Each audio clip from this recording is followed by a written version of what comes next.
health.com.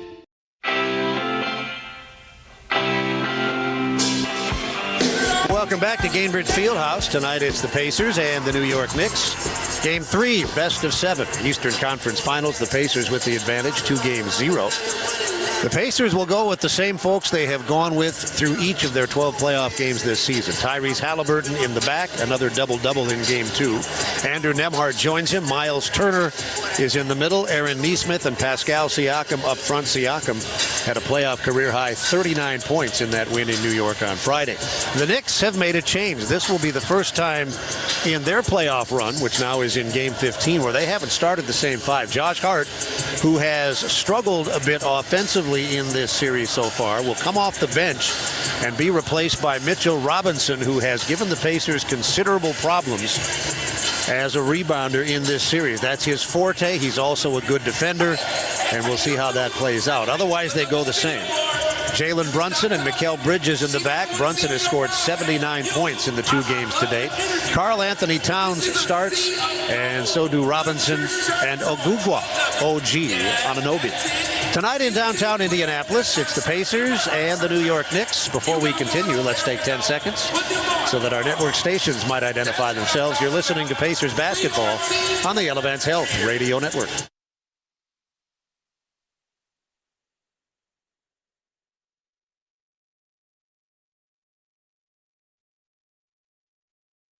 With Pat Boylan and Eddie Gill, I'm Mark Boyle. Stay with us. Ball goes up for Game 3 when we come back. You're listening to the Eastern Conference Finals on the Elevance Health Radio Network. Plan ahead for that next conference room meeting at work and watch people come to life when you walk in the room with that purple box from Jack's Donuts.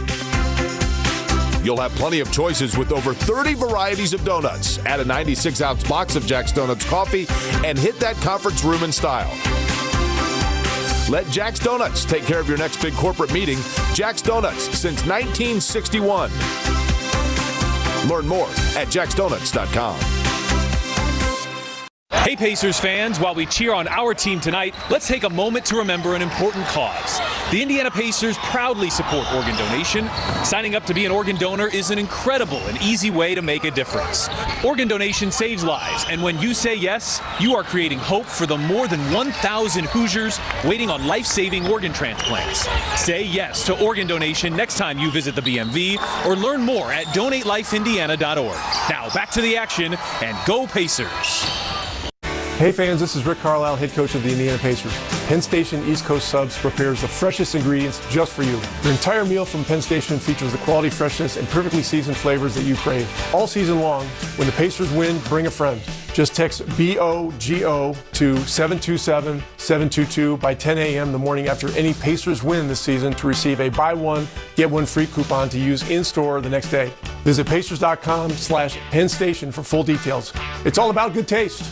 Discover a career with upward mobility. Lift Academy provides an accelerated path to a rewarding career in commercial aviation. Through the Republic Airways Career Pathway Program, you'll have a defined pathway to Republic Airways.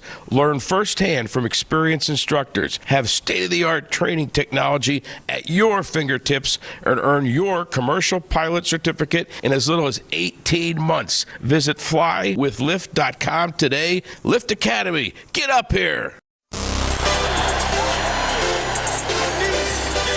Downtown Indianapolis, Game 3 of the Eastern Conference Championship Series featuring the Pacers and the New York Knickerbockers. With Pat Boylan and Eddie Gill, I'm Mark Boyle. We welcome those of you that have joined us statewide via the Elevance Health Radio Network, the flagship stations of Pacers basketball, 107.5 The Fan and 93.5 FM downtown Indianapolis. And our game night special tonight features the Pacers short sleeve Boomer IndyCar t-shirt, regularly $35, on sale tonight for just $20. Look for this and other Pacers merchandise online at PacersTeamStore.com while supplies last. Pacers and Knicks set to go. The starting lineup, a very familiar one for the Pacers. Halliburton and Nembhard, Turner, Nesmith, and Siakam. The Knickerbockers have made a change. Brunson, Bridges, Towns, and Anunoby will continue to assume their normal roles. However, Mitchell Robinson has replaced Josh Hart in the starting lineup for NYK. How will that make a difference, Eddie Gill? Yeah, Mitchell Robinson, I thought he was terrific in the first half of Game 2. Thought the Pacers did a nice job of pretty much taking him out of the game. Probably a combination of him not having the same type of energy and will that he had to start the game, considering he's a guy who averaged 17 minutes a game. He played 16 in total in the first half. So I thought some conditioning came into play. We've seen that a little bit here throughout these playoffs. Big-time conversation, but he is definitely a major problem when it comes to rebounding. Karl-Anthony Towns is a major problem when it comes to rebounding, so you have both of those guys on the floor. And oh, by the way, throw in OG Anunoby, the Pacers will certainly have their work cut out from a rebounding perspective to start this game. The officiating crew tonight, experienced. Scott Foster, the crew chief, is in his 31st season. Sean Wright is in his 20th season. And Ed Malloy works in his 23rd season. The Pacers, over the course of their franchise history, are 12-0 when starting a series 2-0 advantage. The Knicks, in their history, have fallen behind in a best-of-7 14 times, and they have lost all 14. Further, if Indiana wins this game tonight, New York will be in a historic bind. No team has ever recovered from a 3-0 deficit to win a best-of-7. Pacers play in yellow tonight, blue and white numerals, letters, and trim. New York is in blue, orange and white complementary colors. Miles Turner will jump against Mitchell Robinson. The Robinson-Towns front court pairing, how does that affect the Pacers' matchups defensively? Well, Mitchell Robinson is a guy who's going to want to stay around the basket. So I think if he matches up with Turner, Turner's going to have a chance to get some of those pick-and-pop three-point shots. But Siakam is going to have his hands full trying to box one of those guys out. New York wins the tip. They'll bring it left to right. Game 3 is underway. The Pacers won the first game by 3, in overtime the second game by 5, both in New York. Towns delivers it left edge. Brunson has it, working off a Towns screen with a shot clock at 10. He's on the logo at center court. He drives down the left side of the lane, pulls up from 10, and gives New York the lead at 2-0. I tell you, he drives you and then stops on a dime for that turnaround to his left shoulder, seemingly automatic. He had 43 in Game 1, 36 in Game 2. Indiana's first possession, Pascal Siakam hands it off, Tyrese Halliburton, and now Andrew Nembhard will drive. He blows by Anunoby, he gets into the lane, but Anunoby recovers and gets a piece of the shot. Back comes Brunson for New York, working the left sideline. Bounce to the left wing. Knicks scored on their first possession. Bridges backing in here. Bounces to the foul line. Down the left side of the lane, Brunson. Marvelous pass into the far corner, blind over the shoulder. But the open three out of the corner missed by Bridges. And here comes Indiana with Nembhard. New York in front 2-0. We played just over a minute in Game 3. Turner off a pass from Halliburton is short with a 3-ball perimeter right. Towns rebounds, and New York moves it up the floor. They're left to right in blue as we start the game tonight. Brunson collides with Nembhard, misses the bank shot. No whistle on the play, and here comes Nembhard for Indiana. 2-0 New York. Nembhard on top, circles back outside, off the Turner screen with the left hand. Step back three from the left side. He's shooting better than 50% from out there during the playoff, but he missed that one, and the Knicks counter with Bridges. Strong drive into the lane, across that lane, right to left. He missed the shot, and Siakam will bring it back to the Pacers. Indiana has missed its first 3 shots. Almost 2 minutes gone, they trail 2-0. Siakam takes advantage of Brunson, working him into the lane and scoring from the dotted half circle. Yeah, beautiful job of taking advantage of the switch. Abuses Brunson right there in the paint. Game tied at 2. Brunson brings it for New York. He's on the logo at center court. Left sideline, Bridges. Played by Nembhard, walking the ball to the right edge of the arc. On top, it's Towns. Towns holds it in his right hand. The shot clock at 5. Brunson with it, right sideline. The shot clock at 2. The shot clock at 1. Looked for a second like he had no idea. No. He did get the shot off, but he missed. That's right. I don't think he recognized it until there was a second left on the clock. Pacers in New York tied at 2. Both teams have started slowly from the floor. Siakam misses the shot from the dotted half circle. Each team has taken 5 shots. Each team has missed 4 of those 5 shots.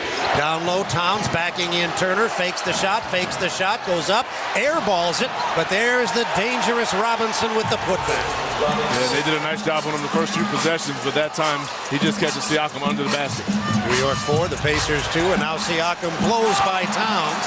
As he comes in on the left side, he's unable to convert as Anunoby came over and blocked his shot. Brunson has it through New York. They have the early 4-2 lead. Anunoby free down low, and Halliburton fouled him. He'll be on the line twice. The Pacers starting slowly in Game 3. Rick Carlisle referenced this before the game, the fact that the Pacers laid a big egg in Game 3 here in the Cleveland series. For that matter, they played maybe their worst half of the playoff in Game 3 of the Milwaukee series. So these Games 3 have been problematic. Yeah, after jumping out to these leads and also understanding that the opponent's going to come out with a different level of force. Although I think both teams right now are just struggling to find their second win, looking pretty sluggish. Can't really find any offensive continuity. Have missed some makeable shots. And keep an eye on Halliburton. He took a spill going to the basket on about 2 possessions ago. Anunoby misses both foul shots, but another offensive rebound, this time Towns. He misses the bank shot. Pacers were out-rebounded by 7 in each of the first 2 games. They're getting out-rebounded here early. Nembhard with a step-back 3 from the near corner, and the Pacers have their first lead at 5-4. Beautiful Pacers there, and he continues to shoot the 3-ball well. It's a 2-point shot, apparently. Boy, I thought for sure he was outside the arc. Meanwhile, Bridges drives to the goal at the other end and lays it in. Yeah, it looked like he intentionally stepped behind it, but clearly not enough. So it's 6-4 for New York, not 6-5. As Halliburton brings it off a Siakam screen. This one is worth 3 if he hits, which he does not. And it's rebounded by New York. Towns gives the ball to Brunson. They have the early lead at 6-4. Brunson picks up the dribble, goes right sideline. Anunoby against Nembhard, unloads and connects on a 3. That's his first scoring. New York 9, Indiana 4. Knicks have scored 5 quick points to take the early lead. Here's Halliburton driving. He's fouled, and he's going to go to the line twice.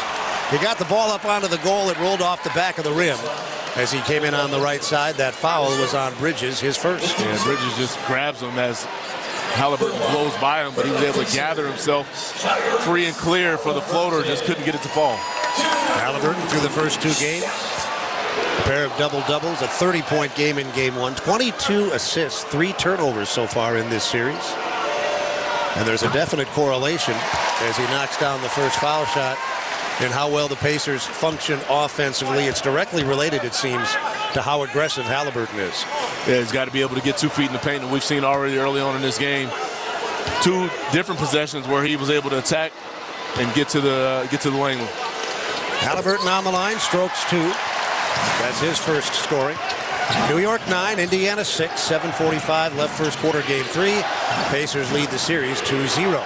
Brunson gets into the forecourt, stalked by Nesmith. Now center of the floor with the left hand, turns the corner, gets into the lane, picks up the dribble at the dotted half, and finds Bridges in the near corner. His 3 off the rim, rebounded by Nesmith. Siakam into the forecourt, attacking in on the right side. He put it up way too hard, and it's out of bounds. Last touch by Towns. Make a comment on these first few possessions, especially from a defensive rebounding perspective for the Pacers. You mentioned in the last game Miles Turner not having high rebound totals, but essentially every possession right now, he is trying to push Robinson out of the paint, and someone else can gather the rebound. Pacers starting 2 of 9 from the floor, inbound with 17 on the shot clock. 7:22 left in the quarter. The ball goes to Nesmith. He misses a 3 out of the far corner. Brunson has it. New York takes a 3-point lead to the attack. They move left to right in blue here in the first half. Brunson right near the timeline, delivers it left edge of the arc. Towns has it there. Towns down low. Anunoby got away from Nembhard and took it in, missing with the right hand, but Robinson is there to finish. And now Indiana's going to take a timeout. Robinson with a pair of putbacks early, so At least at the beginning, the lineup change is paying dividends for the Knicks. They lead 11-6 with 7:01 left to go in the first quarter. At every Pacers home game, look for the happy hour discount prices up until tip-off. At the Yingling Flight Deck at Section 13, the Patron Bar near Terraces 1 through 4, the Sire Spirits Bar at Section 216, and the Upland Bar at Sections 201 and 232. First time out comes 5 minutes in with New York up 11-6. You're listening to the Eastern Conference Finals on the Elevance Health Radio Network. In Indiana, we grow basketball and soybeans. Just like the first bushel baskets used to create the game of basketball, we're growing bushels of beans all across the state, which help drive the Indiana economy, create sustainable products, and of course create a sustainable source of food. Meet the people behind the family farms across the state at indianasoybean.com.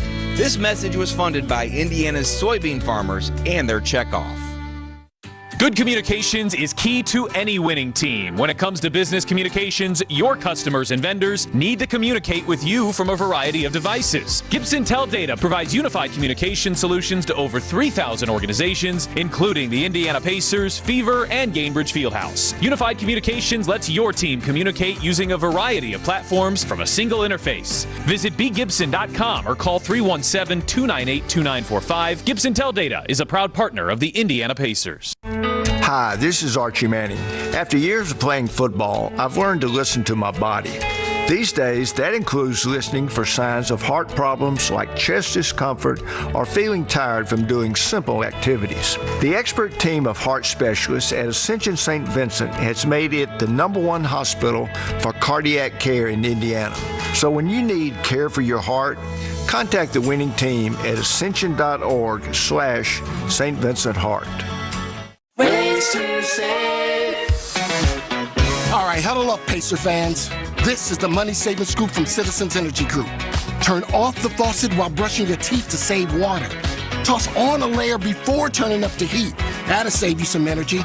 And always do full loads of laundry. Remember, the more you could serve, the more you could save. Now get out there. Find more ways to save on your bill at citizensenergygroup.com. 7:01 left first quarter. New York with the jump in Game 3, 11-6. The WNBA All-Star Game is coming to Indianapolis in July. You can find out about tickets, volunteer opportunities, and event information by visiting WNBAllstar2025.com. With Eddie Gill, I'm Mark Boyle. We're high above courtside here at the world's greatest basketball arena, Gainbridge Fieldhouse, downtown Indianapolis. Let's go courtside for the first time. Pat Boylan is there. Good day, sir. Mark Eddy, hello. For the first time all season, Tom Thibodeau is making a change to his starting lineup. He has gone with Brunson, Bridges, and Anobi Hart in Towns in every single regular season and playoff game when that quintet has all been healthy. But the numbers are clear, at least in the playoffs. It hasn't been a winning group. That starting five has been outscored by 29 points by the Pacers in those first two games. And the Knicks starters, the Pacers are outscoring them, or are scoring a near incomprehensible 155 points per 100 possessions, which is about the pace of 155 points over the course of a game. These substitutions, though, have seemingly made some improvements for New York, who's held the Pacers to just 6 points in 5 minutes. We are watching the rebounding as we do every night. So far, Knicks are +4, and Towns and Robinson have combined to grab 8 of their 10 rebounds. Out of the timeout, a line drive three from up top, off target, Neesmith. Back tap to the perimeter. It's in the hands of Halliburton. Cross court, right edge of the arc. Siakam into the lane. Turner on the catch. Turns to the bang, to the backboard, and lays it in off the glass. Yeah, he's able to catch Brunson down there under the basket. Easy mismatch. 11-8 for New York. Robinson on top. Shovels perimeter right. Bridges takes it to the center of the floor. They are left to right in blue here in the first half, and they've got 9 seconds to get a shot. Brunson to the top of the circle. Played there by Nembhard. He got into the lane. Well challenged by Nembhard. The shot rolls off the back of the rim, and Neesmith brings it the other way, giving it to Halliburton. Halliburton on the move with the right hand. Brunson confronts him. He retreats out near the logo at center court. Now moves it forward down the right side of the lane. Flips it up off the glass and in. Tough finish, falling to the ground. Looking for a call, but was able to stay focused and get the two. Pacers started 2 of 10 from the floor. They've hit 2 of their 3 shots out of the timeout. New York's lead is 11-10. 5:45 left in the first quarter. Ball is in the hands of Bridges. He gives it to Brunson. Over to screen Robinson. Brunson right hand, top of the circle, down the middle of the lane. Got to the hoop and he's fouled. Turner came from the left wing and blocked the shot. But there were multiple defenders in the area. The foul is going to be called on Neesmith, his first. And it puts Brunson on the line. He went 14 times in game 1. Only 5 times in game 2. But he is relentless. He is clever, he is crafty, and he's a threat to go to the line 10 times every night. Yeah, totally. And it's been fun to watch the battle between he and Neesmith, the physical gauntlet that they're putting each other through. And that time, Brunson's able to get the best of Neesmith and draw the foul. First foul shot, Brunson, is good. Substitutions both ways. Josh Hart, who started the first 2 games, is in. Towns is out. Obadiah Toppin Jr. and Ben Shepherd are in. Obi and Ben replacing Neesmith and Siakam. This is part of the game plan. Also, from a Pacers perspective, you insert Ben Shepherd here. He's going to get some minutes here against Brunson, a fresh body. Guy who's very solid defensively, continuing to try to wear him down. Brunson knocks down the foul shots. NYK leading 13-10. Halliburton right to left in yellow, cross court near corner. Nembhard sends it to the top. Toppin will yield, giving to Halliburton, who will attack Bridges, right edge of the arc. Halliburton with the left hand penetrates the arc, draws a double team, and Turner throws it away. Here comes Bridges with the turnover to the top of the three-point arc. He gives it up to Hart. Hart takes it to the left wing. He picks up the dribble. Nembhard is on him. Just over 5 minutes to go in the quarter. New York has the ball and a 3-point lead. Bridges down the left side against Toppin. A fade to the left wing. Nice shot, Bridges. Bridges has 4. And it's 5-10 for New York. Under 5 to go in the quarter. Nembhard has it off a Turner screen, center of the floor. Now Halliburton will work the right hand, but before he can do anything, there's a foul. Ed Malloy saw something down on that baseline off the ball and has called a foul on Anunoby. And again, Turner is very intentional and physical about taking these guards into the paint once they switch in these ball screen actions. Miles McBride is in for New York. He had 5 points in game 2. He's a regular rotation player. In that game, he worked 25.5 minutes. And he's out there now giving Anunoby a rest. Pacers with the ball, trailing by 5. This is New York's largest lead. Nembhard to Turner on top. Turner goes right sideline Toppin. He'll let a 3 go. He left it short. And a loose ball foul in the lane is going to go against McBride. And that's Turner again.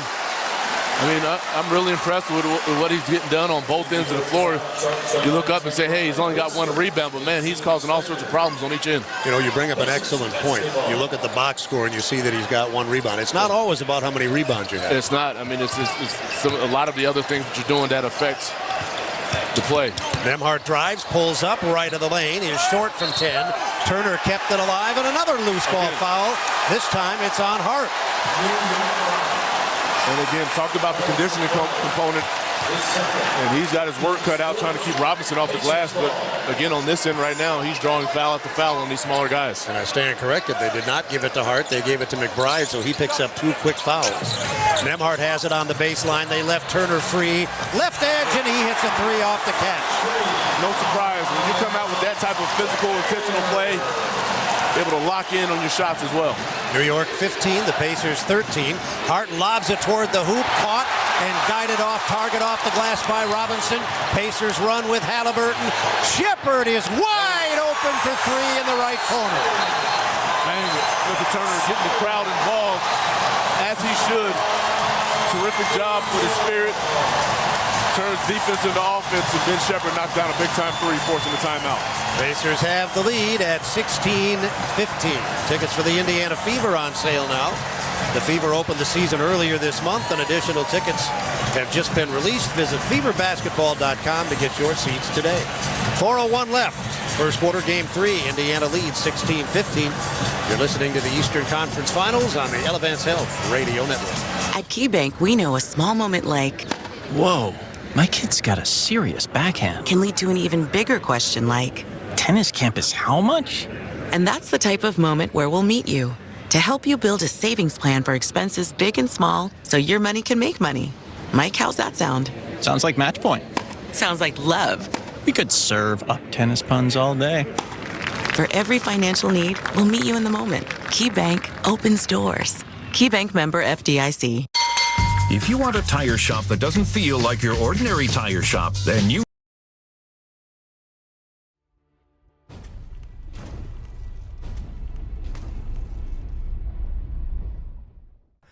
Good afternoon, good evening, good morning, happy lunch hour, whatever time it is, wherever you are watching from. Thank you for hanging out with us today for the NHL and NBA playoffs here on TSI during part of our Playoff Pulse campaign where we benefit SickKids Hospital every single game in Toronto.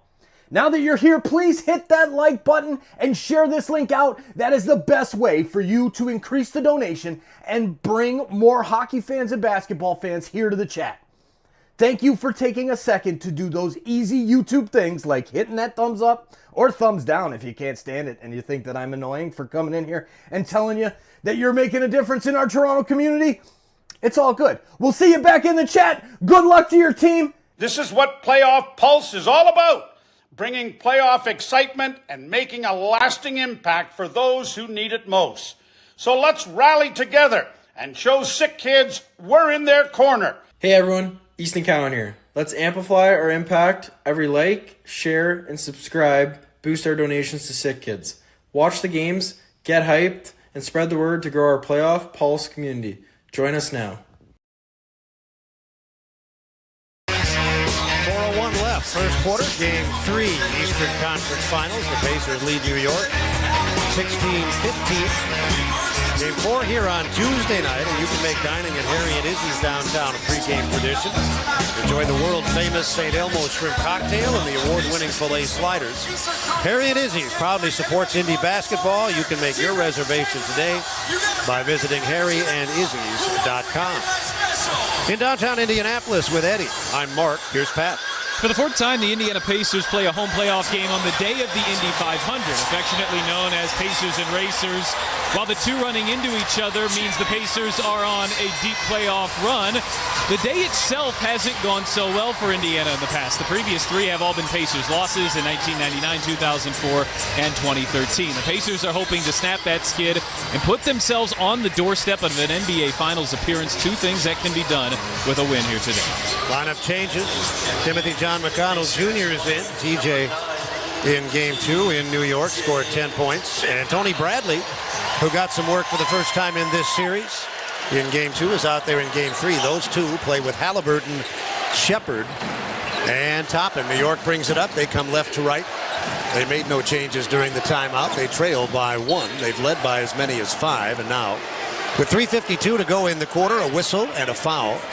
Team fouls now, New York with 4.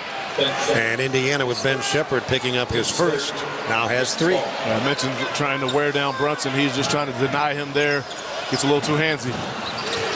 Bridges has it, lobs it to the far sideline. Brunson there against Shepard. Over to screen Robinson, he peels away. Brunson will launch a 3 over Shepard and connect right in front of his own bench. 18-16 New York. He has 7 in the first quarter. The Pacers counter quickly with McConnell on the right wing. Off the Bradley screen and a tripping foul on McBride. He's got 3 fouls in the first quarter. Yeah, and he's a guy, although they don't rely on many bench players at all, he is one that they rely on. He's been effective for them. 3 minutes, 29 seconds left to play. This will put the Pacers on the line. New York hits the penalty at 3:29. McConnell will shoot 2. The first of which is clean. Another adjustment here by Tom Thibodeau. He's going to go with DeLon Wright to make the substitution. No Cameron Payne as of yet. Wright did play earlier in the series, made a cameo, 26 seconds in Game 1, but with McBride in foul trouble, Thibodeau will have to go one man deeper into his bench. Meanwhile, McConnell hits 2 to tie the game at 18. New York will bring it up from backcourt. Bridges escapes McConnell and then races into the forecourt, takes it the distance, and it's recycled by Bradley, waiting at the left of the rim. Back comes Halliburton for the Pacers, perimeter right. Wright plays him, now McConnell with it, driving with the left hand. Outside the arc, straddles and hands it off to Toppin. Toppin comes down the left side against Brunson, and Brunson bumped it on the baseline. Toppin will go to the line. Great job by Toppin attacking the resistance there by Brunson, able to draw the foul. And going back to the other end, you referenced Tony Bradley getting some run in the game 2. And here he is again being impactful. He's very fundamentally sound. Well, Rick Carlisle said before the game, everybody on the bench needs to be ready. Generally, that's a coaching cliche, but with Carlisle, you do need to be ready. It's a legitimate statement there because we've seen him put it in force time and time again. Pacers lead by 1 as Toppin hits the first. Pacers lead by 2 as Toppin hits them both. Indiana 20, New York 18. The Pacers' first 2-point lead of the first quarter. They trailed by 5 early. Brunson brings it up. Bradley has him now at the edge of the arc. Let's see what Brunson does with this. He's going to drive right by Bradley. Very predictable. And Bradley fouled him, Brunson, to the line twice. That was a matchup that you could see even from way up here that Brunson was salivating at. Yeah, an unintentional matchup. Bradley and Shepard don't do a great job working that ball screen. That is not the coverage they wanted to go to. But Shepard was unable to get over that screen, so Bradley had to stay there to contest anything on the perimeter. And Brunson, as a result, will shoot 2. He has scored 7 points in the first quarter. He can tie the game with these foul shots. And the first one hits the front rim and stays down. Brunson, in his 7th season, had a terrific college career, was the Big East Player of the Year as a junior in 2018. Played for 2 NCAA champions at Villanova.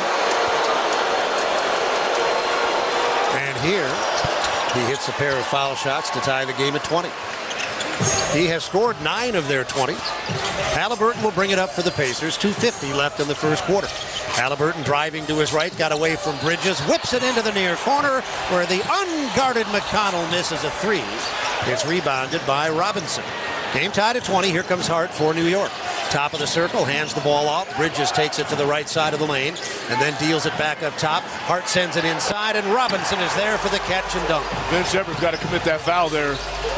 Mitchell Robinson sometimes has a hard time throwing it in the ocean. You got to commit that foul, not give up the easy dunk. Robinson, in his first start of this series, has 6 points and 4 rebounds in the first quarter. McConnell's pass is stolen. New York takes a 2-point lead to the other end. 2:12 left in the quarter. Brunson on the left sideline. Robinson screens. Brunson drives a step-back 3 from the left edge. No. Rebound, McConnell. Pacers down 2. 2 minutes left in the quarter. McConnell brings it straight up the middle. Picks up the bounce at the edge of the arc. Feeds it into the lane. A quick catch and turnaround right hand from Bradley. While Mitchell Robinson has been effective, he is gassed right now, so he will look for a substitution at some point. Bradley just beats him down the floor. Well, we talked about this in New York the other night. He averaged 17 minutes a game during the regular season. Went well beyond that in Game 2 and will likely do the same in Game 3. Wright has the ball on top. Left edge to Hart. 4 seconds to shoot. A 3 is bricked, and it's rebounded by Toppin. 90 seconds left in the quarter. The game tied at 22. McConnell drives across the lane, left to right, misses the pull-up, got his own and laid it in. Able to stick with it. Again, Mitchell Robinson is standing right there. He has a chance to get the rebound. Look, he's walking up the floor as we speak. Pacers at one point were down 10-6 on the glass. Since then, they've out-rebounded New York 7-1. Now a drive at the other end is interrupted by a late whistle. And a 2-shot trip to the line coming for Brunson. That's something we've talked about so many times. These late whistles, which really don't do anything other than agitate the players in the crowd. Yeah. It's a foul. Eddie, it's a foul or it's not? No, we totally agree.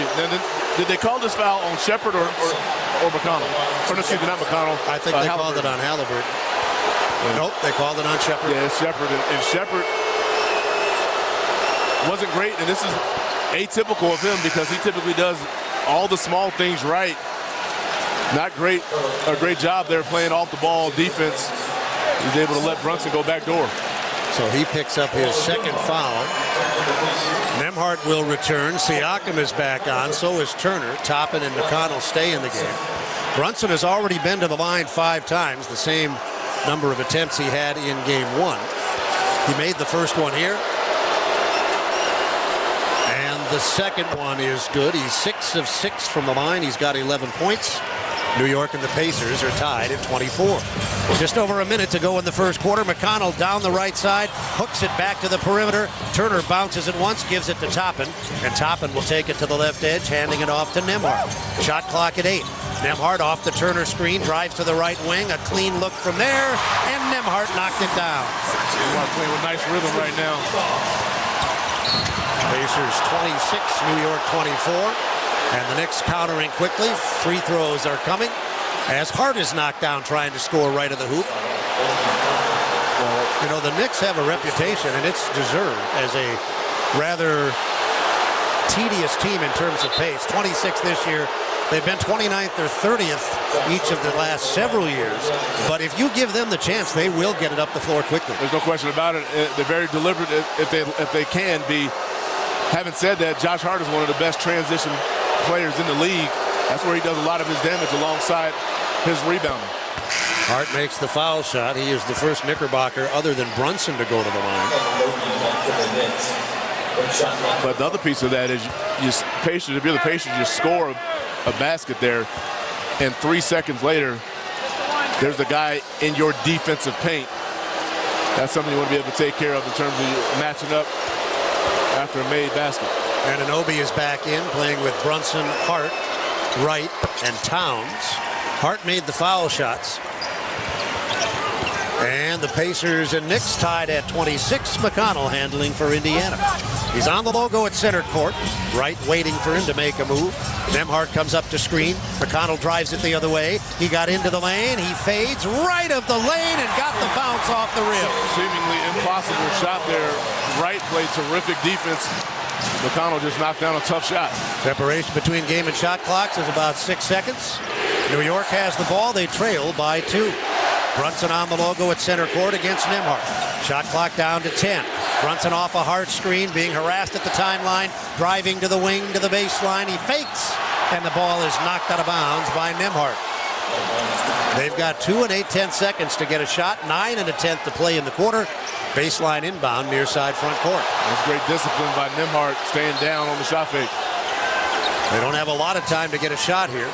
Brunson gets it in. They don't need a lot of time. Hart came 3 in the corner, missing a 3. Nembhard rebounds. 4 seconds to go. Ball knocked away, and a foul is called on Wright, I think, or not. No, I guess not. I thought I heard a whistle. Yeah, you did. You did. It looks like it's going to be on. It's on. It's on Towns. Towns, yeah. So as Nembhard's pushing that ball to the floor, both Wright and Towns converge. Towns just a little bit too much body, gives him with a little hip check. Now Nembhard has a chance to extend it to 4. New York has been in the penalty since the 3:29 mark. The Pacers have taken advantage as Nembhard hits the foul shot. They've gone 7 of 7 from the line here in the first quarter. And they lead by 3. This is their largest advantage. 2 and 7/10 seconds remaining. Nembhard half a dozen. Nembhard 7. Let's see what New York can do with this remaining 2 and 7/10. They've got to bring it the length of the floor. They're down by 4 points. And now we have a whistle. The crew chief, Scott Foster, is going to come over and perhaps change the clock. It's at 2 and 7/10 right now. Pacers going to take advantage here. Mike Weiner jumps off the bench, doing a great job of coaching his guys up in terms of matchup. And they're going to leave it at 2 and 7/10. Yeah, and what sort of set the Knicks are going to run here. Roaming the baseline hard, he got it in. Anunoby from midcourt got it off, and it harmlessly sails well beyond the goal and out of bounds. The first quarter comes to a close with the score. The Indiana Pacers 30. The New York Knickerbockers 26. You're listening to the Eastern Conference Finals on the Elevance Health Radio Network. You know Unleaded 88 is engine smart and earth kind. But what does that mean really? Engine smart because Unleaded 88 burns cooler and cleaner with higher octane for superior performance at a great price. Earth kind because Unleaded 88 reduces toxic compounds in your fuel and burns more completely, reducing harmful emissions. That's good for our environment and our health. Engine smart, earth kind. 4 simple words to remember when you fill up. Choose Unleaded 88. Health insurance companies are expected to carry health benefits, but CareSource does so much more. We look beyond doctors' offices and hospitals to see the challenges that face our members. Then we help them achieve not just better health, but better lives. Along with healthy Indiana plan benefits, we help our members find stable jobs, housing, childcare, and rides so they can find greater independence. At CareSource, we're removing barriers. We're improving lives. We're reimagining health insurance. Experience the Midwest's newest fine dining destination, Commission Row. Our menu includes the best locally sourced steaks, chops, seafood, and raw bar offerings. Created by Pacers Sports and Entertainment in partnership with Cunningham Restaurant Group.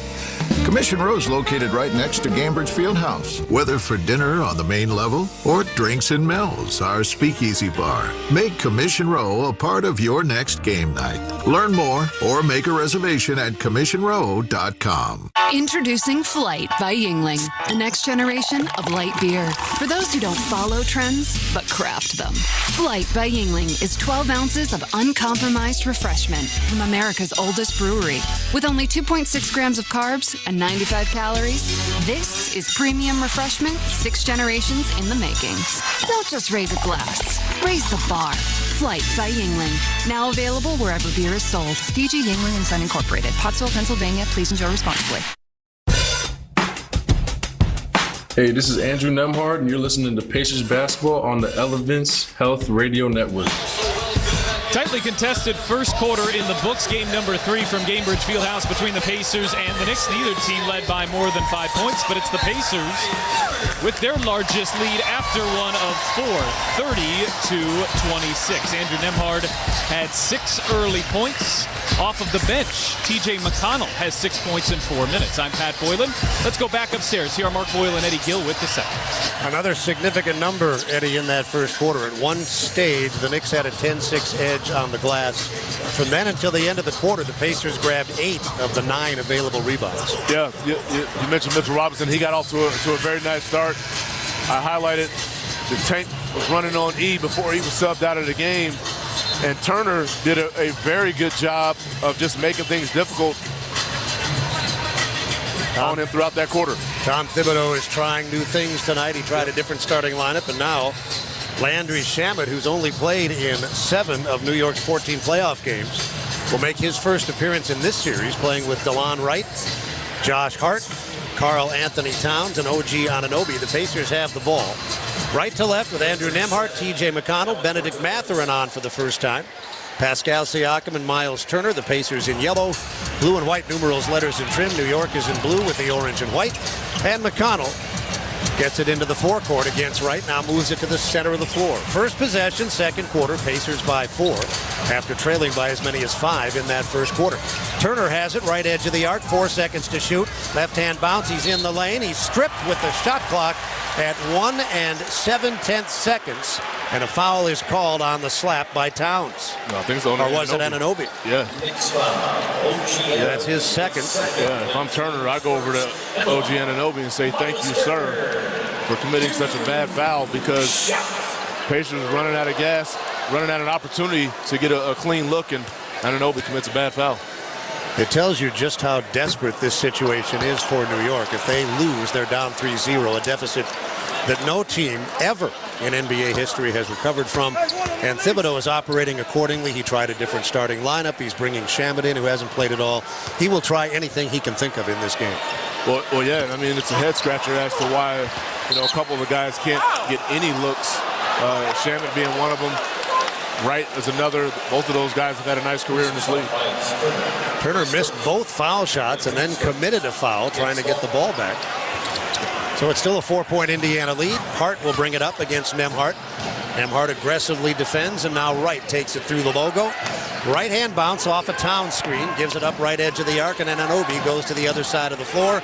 Shamet there versus Mathurin. The shot clock at 9. A pass sails through traffic, saved on the baseline, but a misfire from down low. Towns, and then the ball goes out of bounds off of McConnell. That was a really good play on the baseline to save the possession, but the Knicks really missed a good chance to score there when Towns couldn't convert. Yeah, it's a major battle inside of that lane right now for rebounds.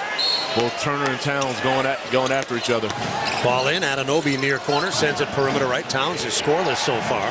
Tries to change it here and succeeds, working his way in and finishing off the right-hand glass.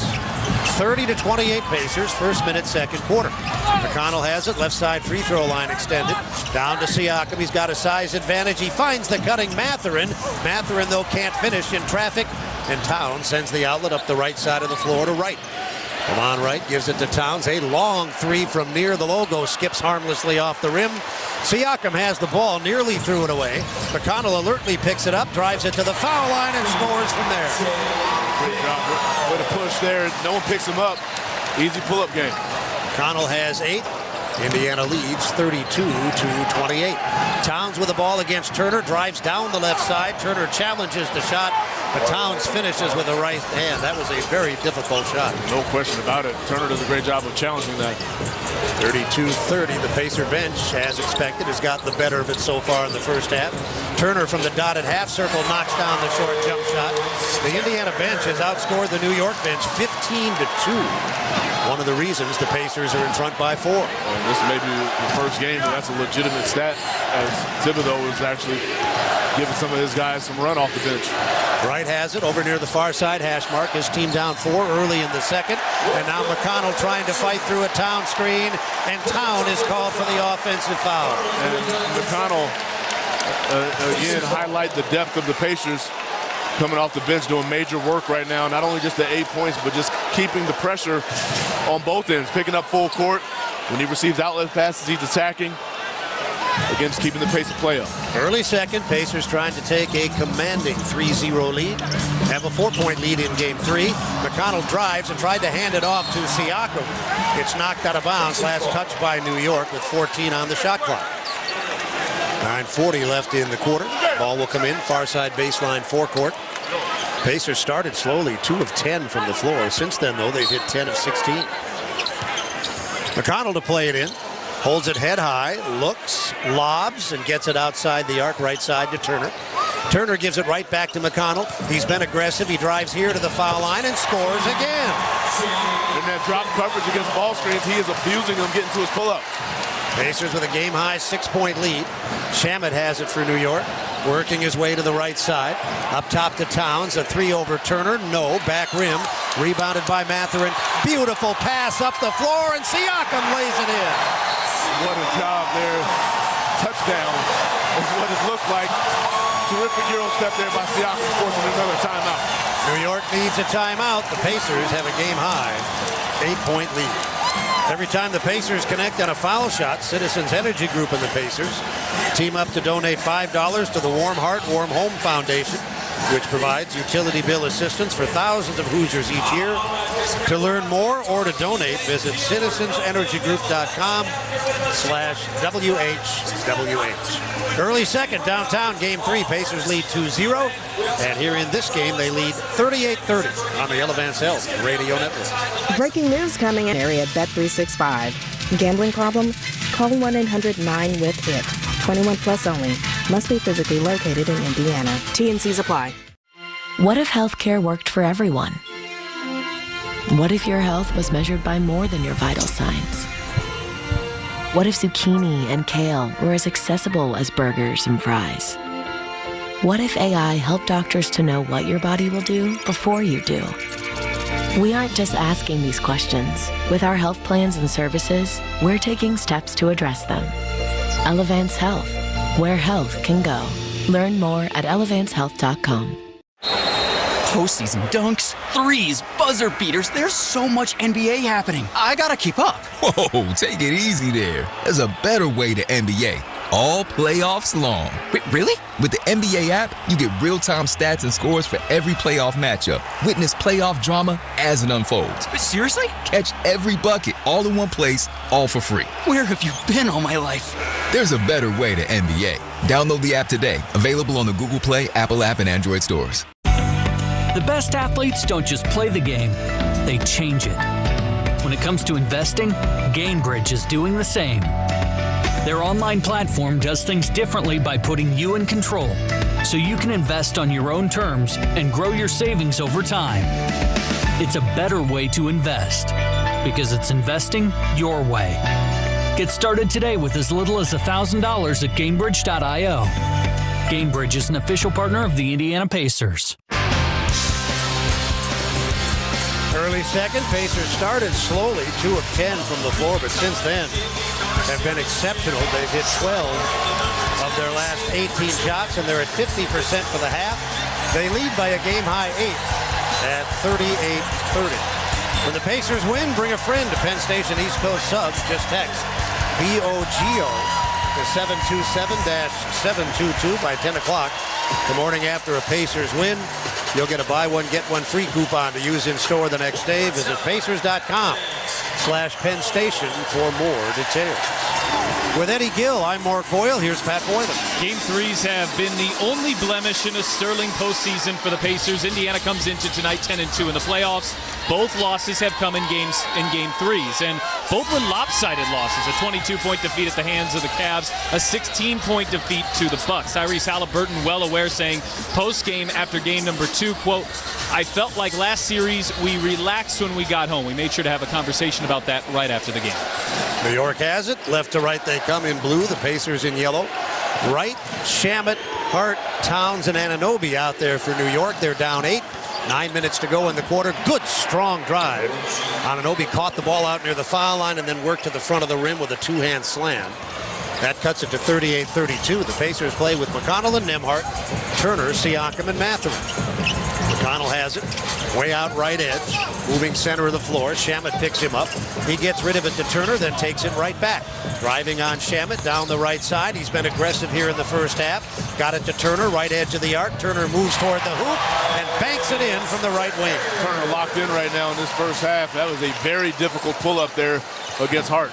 He's hit 4 of his 5 shots from the floor. The Pacers lead by 8. 8:17 left in the first half. Shamet has it way out left side to the top for Anunoby. Handoff back to Shamet. One bounce and a 3. Falls off the front of the rim. Mathurin there to control. The Pacers now are actually +5 on the glass. Here's McConnell. Left side free throw line extended. On top it's Mathurin with the left hand. He'll go to the right sideline, Nembhard. Nembhard right back to the center of the floor. Mathurin attacking Hart. Right side of the lane, and Hart is called for the reach-in. Good job there by Mathurin doing what he does best. Drawing fouls, earning himself a trip to the line. It'll be good to see him get going.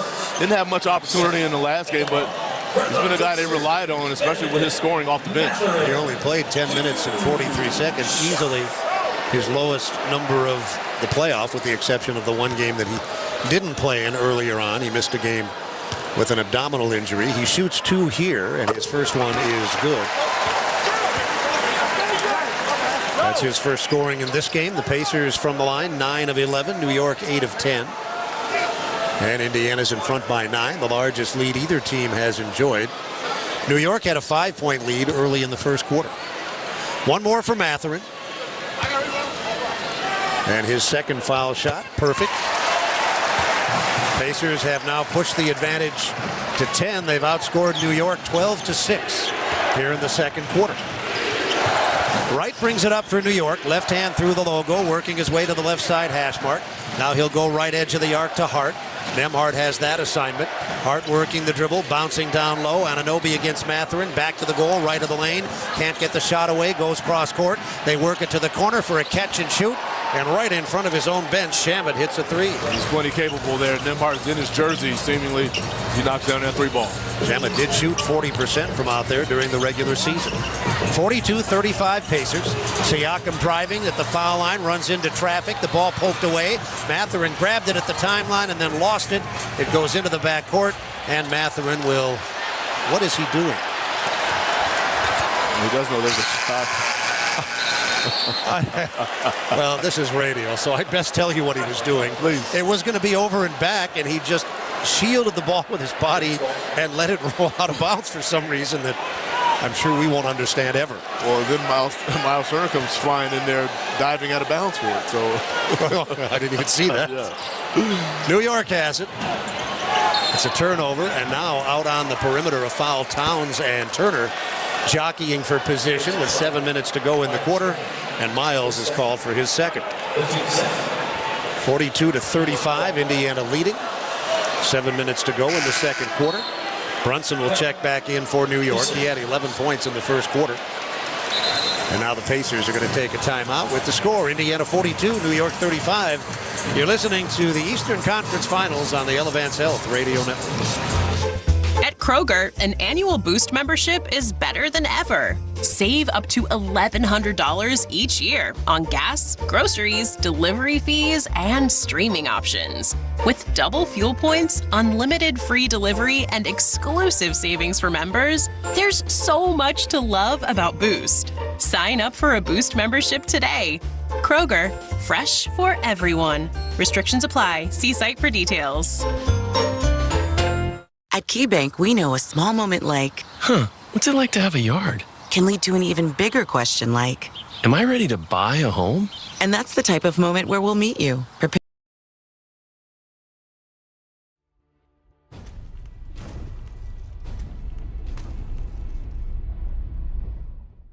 Hey, you! Yeah, you! I'm talking to you! Thanks for hanging out with us this afternoon, this evening, what time it is, wherever you're watching from all over the world. Now that we have your attention, please help us continue to grow this amazing community. We are over 100,000 subscribers here on YouTube, and we want to keep climbing all the way up to 250, all the way up to 1 million. Thanks for being here. Thanks for hitting that subscribe button and helping us grow this awesome community. Don't forget to turn on that bell so you don't miss it when we go live for every single game of the Eastern and Western Conference Finals for both the NBA and the NHL as part of our Playoff Pulse campaign. Hey, you! Yeah, you! Joe Bowen here, voice of the Leafs. Holy Mackinac, we've passed 100,000 insiders on Toronto Sports Insider. The Playoff Pulse campaign is unstoppable. Let's aim even higher. Subscribe now and join this amazing community making a difference. Together, we're showing SickKids the power of sports fans worldwide. Let's keep growing this global community. Hey you, yeah you, Easton Cowan, Leafs prospect here. I'm loving these Playoff Pulse live hangouts. Subscribe and turn on the bell to catch every game. Keep the chat buzzing and let's cheer for SickKids together. See you in the chat. Pacers record tonight results in a $5 donation to the Pacers Foundation from KeyBank. With Eddie Gill, I'm Mark Boyle. Pat Boylan is courtside. Well, in the first two rounds, the Pacers took on two of the best three-point shooting teams in the NBA. In fact, by percentage, 1 and 2, Milwaukee and Cleveland. Indiana held Milwaukee slightly below their season averages. They held the Cavs way below. Cleveland shot 38% in the regular season, just 29 in the playoffs. The Knicks, not quite top 5, but they have been a top 10 team. They were 8th in the NBA at 37%. Just 33% from the three-point line in games 1 and 2. Just 23% here so far tonight. However, the Pacers haven't been able to take advantage of that on their own end because the Pacers are just 2 for 9, but Indiana's defense is doing a good job here in this playoff so far of limiting the opponent's proficiency from the three-point line. Out of the timeout, Tony Bradley returns. It'll be Bradley, Andrew Nembhard, Tyrese Halliburton, Obi Toppin, and Aaron Nesmith. New York will continue to play with Landry Shamet. OG Anunoby is on the floor. Karl Anthony Towns, Josh Hart, and Jalen Brunson. Shot clock is at 20, and the ball will be played in from the far side. Free throw line extended. Now Shamet will leave, and Bridges is back on the floor. He'll make the inbound pass. And he'll float it out toward the top. Hart gives it to Towns. Towns bounces once and shovels to Brunson. Brunson, as always, in attack mode. This time, though, he can't get the shot off. However, Nembhard fell down. That gave him a good, clean 15-footer. But he couldn't hit it. Halliburton brings it back for the Pacers. Bradley screens. Halliburton drives. He's in the lane to the near side corner, and Nembhard is fouled by Brunson. Nembhard's terrific with his shot fakes, change of pace. Does a good job in his own right of drawing fouls. He's able to draw another one there on Brunson. New York had a 10-6 edge on the glass at one point. Since then, the Pacers have out-rebounded the Knicks. Eddie, 12-2. What's happening there? He's done a better job. The shot making has increased, so the Knicks don't have as many opportunities to rebound, but from an offensive rebounding perspective, the Pacers have done a better job there holding them off the glass. Nembhard to Halliburton. One bounce, a 3 on the way off the back of the rim.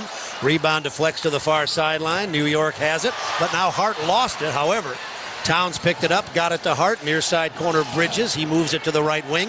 Now across the lane, right to left. Dumps it to the far corner. Shot clock at 10. Towns has a size advantage. He'll use it to take Halliburton to school, and he dunked it. Let's see if they count it. There's a foul for no. They are going to count it, I think. Oh, well, Halliburton's arguing for an offensive foul. He's not going to get the that. Officials are conversating over. Let's see here. Basket good and a foul. Yeah, I don't think they reviewed that. Halliburton, shockingly, is lobbying for a review here, but they are going to review it. Yeah. Oh, I'm surprised. As am I. Well, here's another look at the replay on the big screen. Well, no, see, the initial illegal contact, in my estimation, is Halliburton. Agreed. Pat, you see it differently from down there? I think it's bang, bang. It's a tough play to challenge in the second quarter, and with obvious significant ramifications if the Pacers get it wrong here. So big decision coming up. Carlisle has done, and Mike Weiner, of course, who's his go-to source for this, has done a really good job both in the playoffs and in the regular season on the challenges. So we'll see how it plays out. But first, we'll take 10 seconds. Network station identification. You're listening to Pacers basketball on the Elevance Health Radio Network.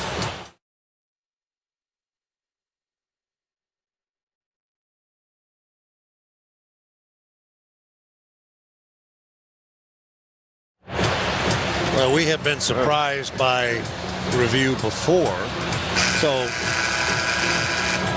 nothing is probably going to come as too much of a shock, but I don't see how you could call that an offensive foul. Neither do I. I don't see it all. Look, for me, the first illegal contact is made by Halliburton. He's got two arms essentially grabbing Towns' left arm, and then on the gather, he picks it up and dunks it. So for me, this is going to be an and-one opportunity with Towns.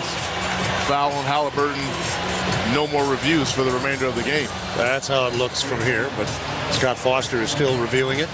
Kevin Scott is the lone official in the replay center in New Jersey. And Foster is still at the table. The follow-through is what, Halliburton is arguing.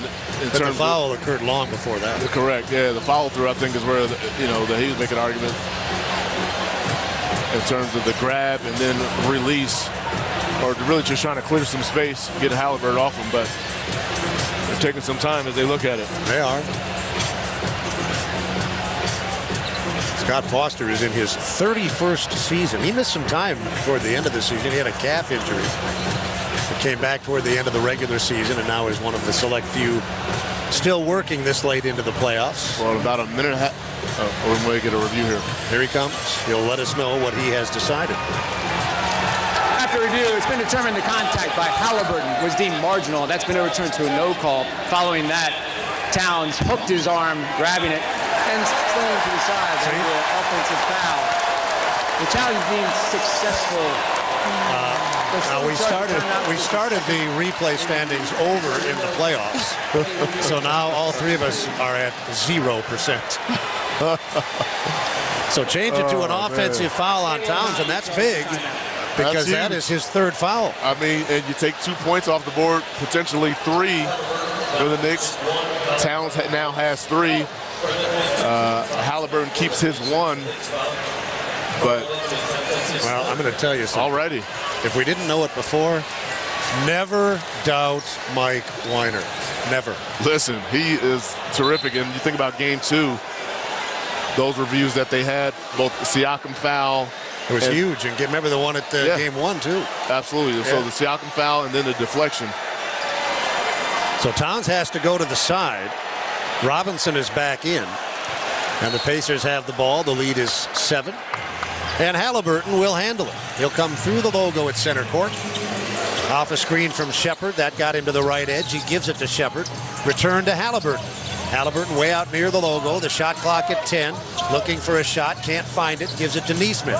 Nesmith left hand. Top of the circle. Got to the foul line. Leaned inside of Anunoby and hit the shot from inside the foul line. That's incredible body control by Nesmith. He drives hard to his left. Shot fake. He's able to clear some space and get the mid-range to go. That's his first scoring in this game. He's got 9 points. He had the big 30-point game in game 1 with those 6 3-pointers in the fourth quarter. Brunson has it for New York on top against Halliburton. Shot clock to 6. Works his way to the foul line. Bounces it to the far corner. Catch and shoot out of the corner. Bridges short. Rebounded by Toppin. Pacers look for a double-figure lead. Halliburton hooks it to the top. Toppin attacks down the left side. Spins to the hoop and lays it in. Brunson just flops there trying to draw a foul, but spin move layup here for Toppin. An 11-point lead, the largest of the night, with 5 minutes to go in the second quarter. Left side on Anunoby into the corner. The open man there. Bridges missing a three. There's Robinson with another offensive rebound. Out to Anunoby. His three off target. This time it's Shepard controlling the board. And here comes Halliburton up the right side. Indiana leads by 11. Halliburton to Nesmith. Driving to the right wing. There's contact. And a foul has been called on Brunson. That's again him falling down. With the physical play by Nesmith, just driving the ball hard. He's able to cut the defensive angle off, and that's going to be 14 fouls. So Towns and Brunson both have 3. We know how things can change over the course of a game, even over the course of a few possessions. But right now from up here, it looks to me like New York is just tired and doesn't have the energy the Pacers do. Again, there's just a different pop that the Pacers are playing with as opposed to the Knicks. And again, we find ourselves in this precarious situation where Brunson is teetering on foul trouble. Do the Pacers try to single him out even more so than they would? It doesn't look like there's going to be any substitution made because... Well, he had the foul trouble in game 1, finished with 5. And he's a veteran. He knows how to avoid. And he's not a great defender anyway. Well, to that end, I mean, he's solid defensively, but to that end, if he's going to avoid foul trouble, he's also going to avoid some resistance, thus an easier opportunity to score if you're the Pacers. Speaking of scoring, Nesmith hits a pair of foul shots. The Pacers lead by a game-high 13 at 48-35. 4:38 left in the second quarter. Hart brings it up against Shepard. Crossing with the left hand. He's on the logo at center court. Not moving forward. He picks up the dribble. The shot clock at 10. Robinson way outside his comfort zone. This has been a very good possession defensively for the Pacers. 3 seconds to shoot. Bridges missed it. Rebound Nesmith. That was terrific. I mean, they're going to put that one in the archives and review that. That was outstanding defense. Halliburton out of the corner. He is fouled. Knocked to the floor right in front of his own. But no. Scott Foster's got him stepping out of bounds in that corner. So it's a turnover. And he just run out of space. Halliburton's not arguing it there. Those corners, we talk about it all the time. You run out of space quickly. Brunson racing up the floor against Nesmith. Ball stolen. Halliburton running with Shepard. Lobs it to the trailer. And Toppin rising above the floor with that long right arm. Flushed it on the catch. And the Pacers lead by 15. 3:49. The crowd to its feet here at Gainbridge Fieldhouse. And now we have a foul called as play moves into the New York forecourt. That'll be the 4th team foul on the Pacers, and it'll be the 2nd personal on Halliburton. Correction, the 3rd team foul. It was 42-37. The challenge was successful. That put it back to 42-35. Since then, the Pacers have gone on an 8-0 run. It remains an 8-0 run as Brunson misses a 3. Here comes Halliburton into the forecourt. A 3 from up top, and he hit it. They on the verge of delivering a knockout blow right now going into this halftime. It's an 11-point run and an 18-point lead. Now the ball stolen by Shepard. He'll tear by a Halliburton. He'll take it the length and dunk it with the right hand. New York is reeling. They are on the precipice of disaster. And with 3:20 left to go in the half, it's 55-35. The Pacers lead by 20. This has been a magnificent stretch, all triggered, or at least so it seemed, by that successful replay review. Yeah, how about that? Mike Winder doing some of his finest work. And the Knicks have a major problem brewing on their hands right now after the Pacers have essentially put the handcuffs on them and put them in jail, absolutely locking them up. The Knicks shooting just 32% right now from the floor. The Pacers got this transition offensive game in high gear. This key stretch of the game, a presentation of Key Bank. We're high above courtside here at Gainbridge Fieldhouse. Pat, what's it like down on the court? Yeah, it's extremely energetic. As Tyrese Halliburton was talking about, with this being after the race, an Eastern Conference Finals game is always going to have some energy to it. But maybe there's even some extra with some people who carried over from the race. Well, It's hard to know, but it certainly feels that way. Your point is extremely valid, and I was going to bring up. This was a 42-37 game. Towns had the opportunity to make it a 3-point game from the free throw line had that call stood. Instead, we're looking at a 20-point game and a challenge that at the time you maybe could have argued was ill-advised, perhaps a little strong, but not often do you see Rick Carlisle make a challenge like that in the second quarter. It's looking like a major turning point right now. Pacers by 20, still a long way to go. New York has it, 3:18 left to go in the second quarter.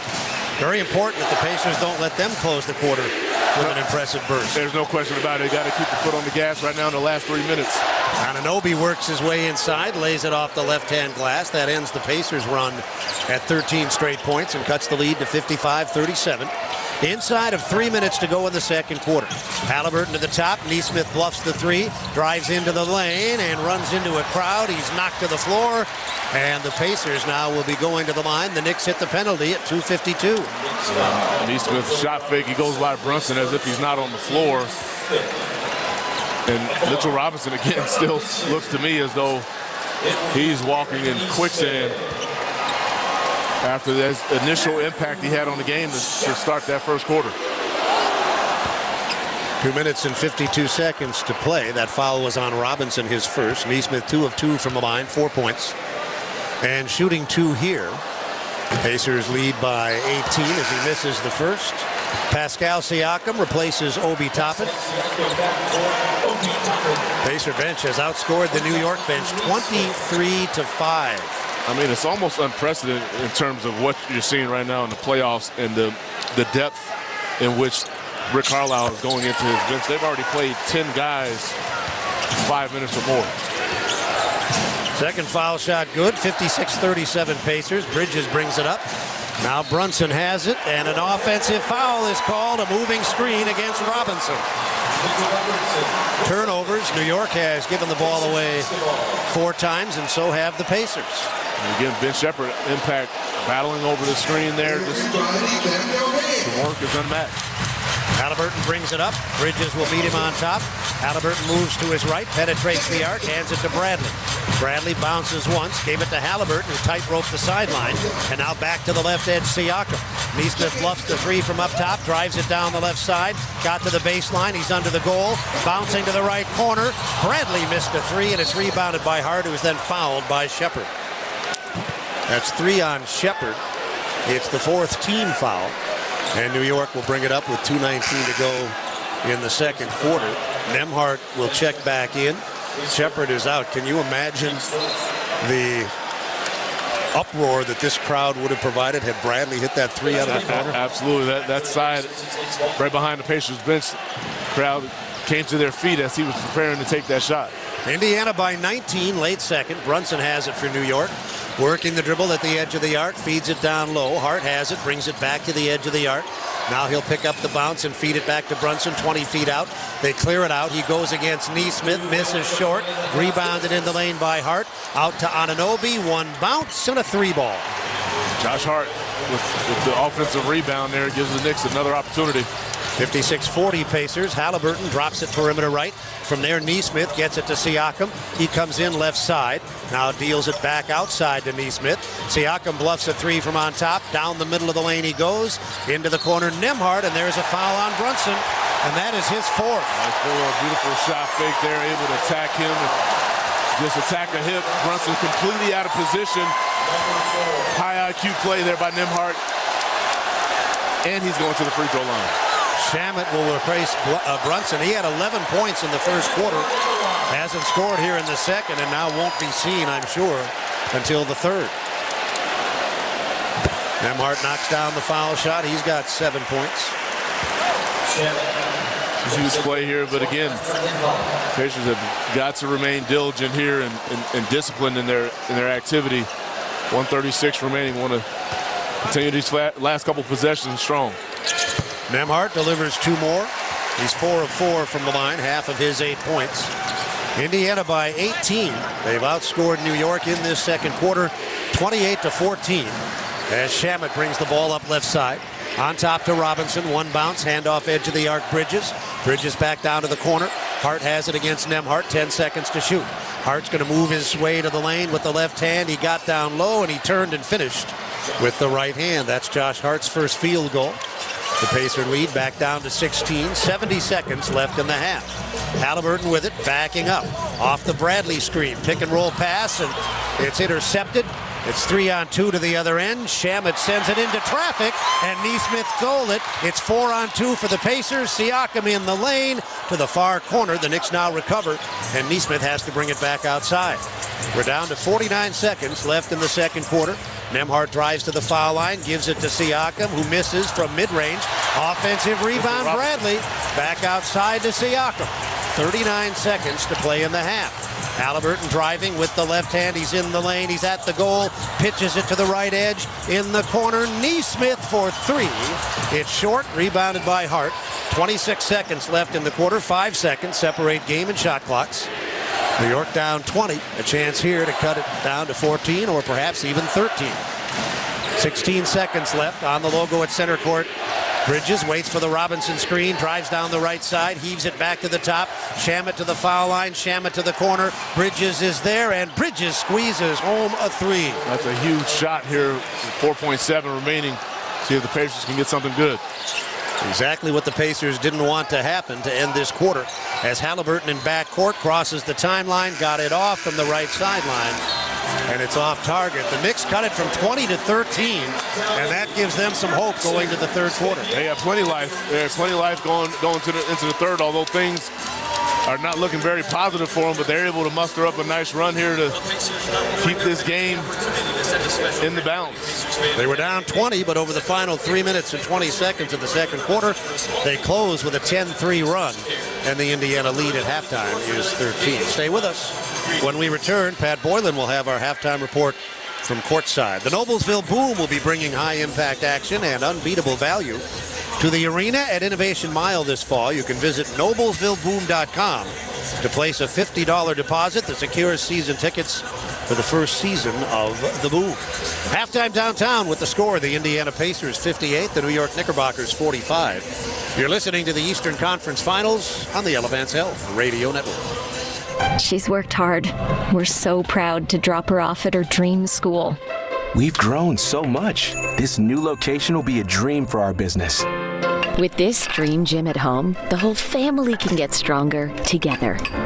Forum Credit Union helps you save, share, and grow for the moments you dream about. Learn about becoming a member and our services at forumcu.com. Federally insured by NCUA. Equal Opportunity Lender.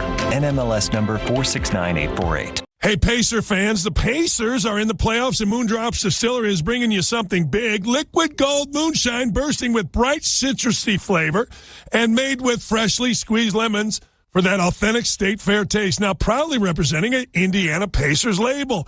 Pick up your very own Liquid Gold today at Moondrops Distillery in Fortville or at Central Indiana Kroger stores. Can't find it? Go to moondropsdistillery.com. Moondrops Distillery, proud partner of your Indiana Pacers. Pacers Nation, game time is Zyber time. Introducing Zyber with X, a nationwide internet service provider born right here in Indy. Zyber is fast. We offer fiber or fixed wireless or both. As the official internet provider of the Pacers, Zyber delivers championship speeds with style, making your internet seamless and worry-free with speeds up to 10 gigabits per second. Zyber is your surprisingly likable internet service Indy. Follow our pace at Zyber.com. That's Zyber.com. Now you can call every shot when it comes to investing because Gamebridge's easy online platform puts you in control of your own financial future. Choose trusted products, invest on your own terms with as little as $1,000, and watch your savings grow over time with reliable returns. You make the choices, you make the calls. So no matter what, you're always in the lead. Get started today at Gamebridge.io. Gamebridge is an official partner of the Indiana Pacers. This copyrighted broadcast of the National Basketball Association may not be retransmitted, reproduced, rebroadcast, or otherwise distributed or used in any form without the express written consent of the NBA. Really strong first half for the Pacers in game number 3. They've got a 2-0 series lead, looking to go up 3-0. The Pacers led by as many as 20. Now, the Knicks did closed the half on a 10-3 run. But the Pacers lead by 13 at halftime, 58-45. Let's take a listen to the first half highlights. Halliburton on the move with the right hand. Brunson confronts him. He retreats out near the logo at center court. Now moves it forward down the right side of the lane. Flips it up off the glass and in. Tough finish, falling to the ground. Looking for a call, but able to stay focused and get the two. Nembhard has it on the baseline. They left Turner free. Left edge, and he hits a three off the catch. No surprise. When you come out with that type of physical, intentional play, able to lock in on your shots as well. New York 15, the Pacers 13. Hart lobs it toward the hoop, caught and guided off target off the glass by Robinson. Pacers run with Halliburton. Shepherd is wide open for three in the right corner. First quarter comes to a close with the score. The Indiana Pacers 30. The New York Knickerbockers 26. Brunson racing up the floor against Neesmith. Ball stolen. Halliburton running with Shepherd. Lobs it to the trailer. And Toppin rising above the floor with that long right arm. Flushed it on the catch. And the Pacers lead by 15. It remains an 8-0 run as Brunson misses a three. Here comes Halliburton into the forecourt. A three from up top, and he hit it. They on the verge of delivering a knockout blow right now going into this halftime. It's an 11-point run and an 18-point lead. Now the ball stolen by Halliburton. He'll take it the length and dunk it with the right hand. New York is reeling. They are on the precipice of disaster. And with 3:20 left to go in the half, it's 55-35. Halftime downtown with the score. The Indiana Pacers 58, the New York Knickerbockers 45. After tonight's game, Game 4 from downtown Indianapolis is at 8 o'clock on Tuesday. We'll be giving the Kroger pregame show at 7:30. Limited tickets available at Pacers.com/tickets. Then, if necessary, the Knicks need to win either tonight or Tuesday to force a Game 5. If they do, the series will head back to New York on Thursday. That would be an 8 o'clock tip. With a 7:30 Kroger pregame show, should the Pacers need a Game 6, it will be back here on Saturday of this week. 8 o'clock tip, 7:30 Kroger pregame show. You can purchase your tickets for those, and you'll be refunded if the game does not happen. The Pacers lead at the half, 58-45. First half stats are next. This is the Elevance Health Radio Network. When you need mealtime inspiration, it's worth shopping Kroger for mouth-watering meals and appetizing ingredients. And no matter what tasty choice you make, our low prices add up to big savings. Plus, you get over $600 in digital coupons each week and up to $1 off per gallon at the pump and points. At Kroger, you always get big flavors and big savings. Kroger, fresh for everyone. Fuel restrictions apply. Today we have two very special guests on our program, introducing Lem and Lime. Hello. For Starry Lemon Lime Soda. Thanks for having us. What is Starry Lemon Lime Soda? It's a crisp, clear burst of lemon lime flavor, and it's caffeine-free. Between us, one of you must be a little more important to Starry than the other. Who is it? We're both important. So it could just as easily be Starry Lime Lemon Soda. No, that doesn't sound right. Oh, I like it. So you saying hip-hop could be hop-hip. Works for me. Starry Lemon Lime Soda. Starry hits different. Ways to save. All right, huddle up, Pacer fans. This is the money saving scoop from Citizens Energy Group. Turn off the faucet while brushing your teeth to save water. Toss on a layer before turning up the heat. That'll save you some energy. And always do full loads of laundry. Remember, the more you could serve, the more you could save. Now get out there. Find more ways to save on your bill at citizensenergygroup.com. Hi, this is Archie Manning.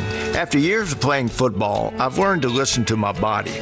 These days, that includes listening for signs of heart problems like chest discomfort or feeling tired from doing simple activities. The expert team of heart specialists at Ascension St. Vincent has made it the st hospital for cardiac care in Indiana.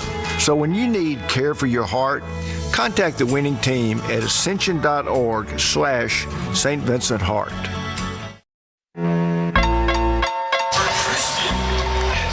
The Pacers lead the Knicks at halftime of game number 3, 58-45. I'm Pat Boylan. Here are your first half stats for the visiting Knicks first.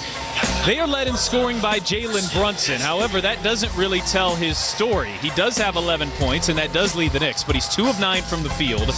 and picked up his 4th foul just before halftime. Now, perhaps worth noting, the Knicks did go on a 14-0 run without him in Game 1 when he checked off the floor, and they did close strong without him, so it might not spell doom if he is in foul trouble, but that clearly is something the Knicks are not hoping to have to find out. OG Anunoby had 10 in the first half, 7 for Mikal Bridges. Just 4 for Karl Anthony Towns in 13 minutes. Mitchell Robinson got the start, played 17 minutes, 6 points and 5 rebounds. Josh Hart moved from the starting lineup to the bench, but he played 18 minutes. That's starter's minutes, 4 points, 4 rebounds for Hart. Landry Shamet had 3. DeLon Wright did not score. Miles McBride picked up 3 fouls in a minute and did not score. The Knicks are not shooting it well. 38% from the field, not from 3 either. 5 of 19 there is 26%. They're 8 of 10 from the free throw line. The Pacers have a 13-point lead. They're shooting it well from the floor, but not the three-point line. The Pacers have hit just 3 threes. So if you're looking for reasons for optimism, and the Knicks would look in this direction as well, but the Pacers typically well above 3 threes per half, and Indiana has a 13-point lead despite it, and their leading scorer has been TJ McConnell, who had 10 points in 9 minutes off the bench. As for the starters, Tyrese Halliburton, 9 points, 4 assists, and 3 rebounds. Miles Turner, 9 points and a couple of assists. 8 for Andrew Nembhard, 5 for Nesmith, 4 for Siakam. Off of that Indiana bench, which is having its best first half of the series so far, McConnell had 10, 6 for Toppin, 3 for Shepard, 2 for Bradley, 2 for Mathurin. The Pacers, again, shooting it well, 51% from the field, but not from the perimeter, where they're 3 of 13. But Indiana is 15 of 18 from the foul line, taking more free throws than the Knicks. A rarity, but Indiana getting that done in the first half. The Pacers also +6 on the glass. That a major, major number, and the Knicks are only +2 in second chance points. The Knicks have turned it over 6 times, the Pacers 5. Indiana +6 off of the turnover, and Indiana leads it by 13 at halftime, 58-45. This is Game 3 at the half on the Elevance Health Radio Network. Breaking news, and this one is almost unbelievable. Yeah, it's all about new customers. It's never ordinary at Bet365. 21 plus only. Must be physically located in Indiana. Gambling problem? Call 1-800-9 with IT. T&Cs apply. Available in app only. If you want a tire shop that doesn't feel like your ordinary tire shop, then you need to meet Tire Man. Bell Tire. Good point, Tire Man. Tire Man works at Bell Tire. He's part tire, part man, all heart. Bell Tire. Right, Tire Man. We repair flats for free at Bell Tire. And as Tire Man just said, we actually care about our customers. We're not your ordinary tire shop because we're changing tires. Bell Tire. Welcome to the NBA playoffs. The moment we've all been waiting for is here. The fans now on the edge of their seats. It's time to stay locked in to every single moment. Because you never know when history will be made. When it's win or go home, every moment matters. So don't miss a thing. NBA playoffs presented by Google continues on ABC, ESPN, and TNT. Now you can call every shot when it comes to investing, because Gamebridge's easy online platform puts you in control of your own financial future. Choose trusted products, invest on your own terms with as little as $1,000, and watch your savings grow over time with reliable returns. You make the choices, you make the calls. So no matter what, you're always in the lead. Get started today at Gamebridge.io. Gamebridge is an official partner of the Indiana Pacers. Halftime from Gamebridge Fieldhouse. It's game number 3, and the Pacers lead the Knicks at intermission 58-45. I'm Pat Boylan. Here's what's happening elsewhere. Just one other series, and it's not going to play on the same day as the Pacers. Yesterday, the Minnesota Timberwolves, after going down 2-0 in the first 2 games in Oklahoma City, responded resoundingly with a 143-101 win in Game 3 of the Western Conference Finals. So Oklahoma City leads 2-1. The Oklahoma City-Minnesota winner of of that series will meet the Indiana-New York winner of this series, and those two teams will match up with an 8:30 tip tomorrow. Again, game number 4 is on Tuesday, and this series goes every other day with 8 o'clock tips, 7:30 Kroger pregame shows. Visit Pacers.com/tickets to purchase yours and take in Pacers playoff basketball in person. The Pacers lead at 58-45 at halftime. The third quarter with Mark Boyle and Eddie Gill is next. This is the Yellow Vans Health Radio Network. At KeyBank, we know a small moment like, what's it like to have a yard? Can lead to an even bigger question like, am I ready to buy a home? And that's the type of moment where we'll meet you, prepared to talk about everything you need to know when applying for a mortgage, so you can try to turn those backyard dreams into reality. Paul? Yes? Question. Are you a hammock person? You know, I think I might be. For every financial need, we'll meet you in the moment. KeyBank opens doors. NMLS 399797, Equal Housing Lender. Hey Pacers fans, by saying yes to organ donation, you're choosing to give the gift of life, an incredible way to make a lasting difference even after you're gone. It's a powerful decision that offers hope to those waiting on the national transplant waiting list for a life-saving organ. Join your Pacers in supporting organ donation and get the heart on your driver's license. If more people say yes to being an organ donor, more lives can be saved. Visit DonateLifeIndiana.org to learn more and share your decision with your family. You know Unleaded 88 is engine smart and earth kind, but what does that mean really? Engine smart because Unleaded 88 burns cooler and cleaner with higher octane for superior performance at a great price. Earth kind because Unleaded 88 reduces toxic compounds in your fuel and burns more completely, reducing harmful emissions. That's good for our environment and our health. Engine smart, earth kind. 4 simple words to remember when you fill up. Choose Unleaded 88. Upland Brewing is proud to be an official partner of the Indiana Pacers. For over 25 years, Upland has crafted award-winning beers right here in Indiana. Whether it's Courtside Indiana Pale Ale, the official craft beer of the Pacers, or a pint of Dragonfly, Indiana's best-selling IPA, Upland beers are perfect for cheering on the blue and gold. Find Upland beers throughout Gamebridge Fieldhouse, at any of our 9 locations, on tap at bars and restaurants, and at your local grocery and liquor stores. Go Pacers! Strong first half for the Pacers, although New York did close with a 10-3 run. The Pacers led by as many as 20. They're up 13 as we go to the third. Pat Boylan is courtside with Eddie Gill. I'm Mark Boyle. We're high above the floor here at the world's greatest basketball arena. Pacers had everything going in their favor. They were up by 20. And depending on how the second half unfolds, we might wind up looking at that last 3 minutes and 20 seconds of the second quarter as critical, because the Knicks found a way to get back into the game. 13 at half is nothing. Had it gone the other way and it was 25 at half, you're talking something entirely different. Yeah, it's almost time to pull the curtains closed if you're in that situation, but they are not. So they do have life, and the one thing that does give you life and energy is seeing the ball go through the basket. They haven't been able to do that to this point at any real regularity. Give the Pacers credit, but they were able to get some stops, able to put the ball in the basket a little bit, give them a little bit of confidence here. We'll see how this third quarter unfolds, but Brunson sitting with 4 fouls. He's a target if I'm the Pacers. It's underway. Left to right come the Pacers. Original starters on the floor for both teams. We'll spot them as we go. Tyrese Halliburton, Andrew Nembhard, Aaron Nesmith, Miles Turner, and Pascal Siakam for the Pacers. Turner has it. The shot clock at 6. Left edge Siakam attacking Towns. He got to the baseline and niftily done. He hit a short jump shot. It's a tough one there. Was able to bail the Pacers out as that clock winds down. New York starts with Jalen Brunson, Mikal Bridges, Mitchell Robinson, Karl Anthony Towns, and OG Anunoby. Brunson has it near side corner, takes the baseline across the lane left to right. Now back into the lane in front. He put it off the back of the rim, and he'll go to the line twice. He is 6 of 6 from the line, all 11 of his points in the first quarter. He's dealing with foul issues. He has 4. That's Turner's 3rd foul. The Pacers in the yellow tonight. Blue and white numerals, letters, and trim. The Knickerbockers in blue with orange and white complementary colors.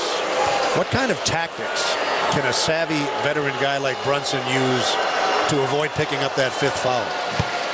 Well, ultimately, he's matched up on Nesmith, and the Pacers will need to try to put him in some sort of ball screen action, see if he can get the switch. But other than that, you really try to do your work early, try to deny a guy the ball, want the ball to go elsewhere on the floor and not put you in a position where you have to provide some defensive resistance.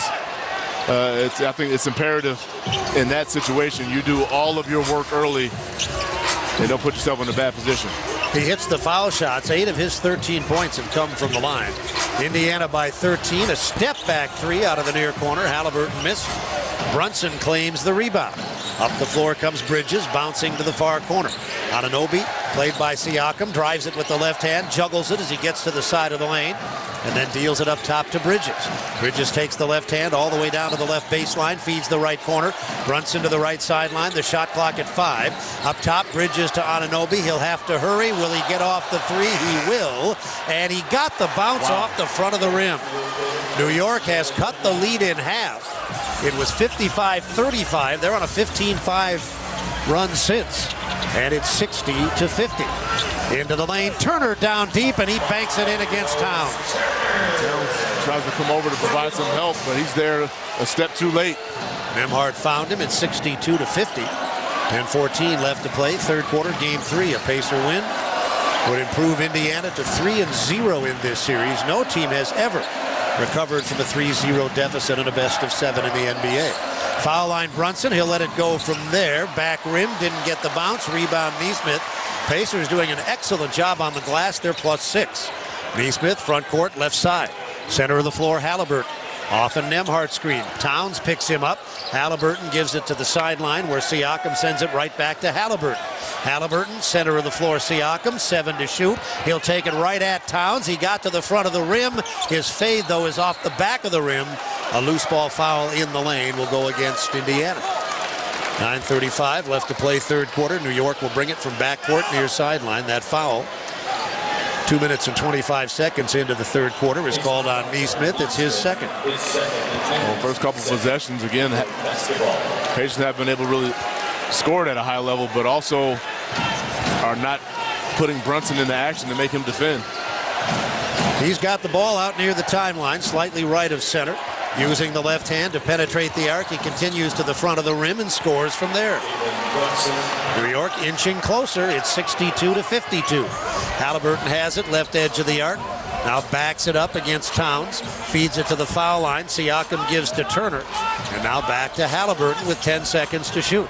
He's way out near the timeline on the left sideline. Bouncing the ball to Siakam, who takes it into the lane. Near corner, catch and shoot. 3-ball no. That was Nembhard. Here comes New York again. Towns clearing the board and getting it to Brunson, who bounced it into traffic. Stolen by Halliburton. He goes to the forecourt, pulls up right edge and misses the 3. Siakam tried to put it back and was fouled. He'll be on the line twice. And that's Towns' 4th. A bad foul by him. So both he and Brunson with 4.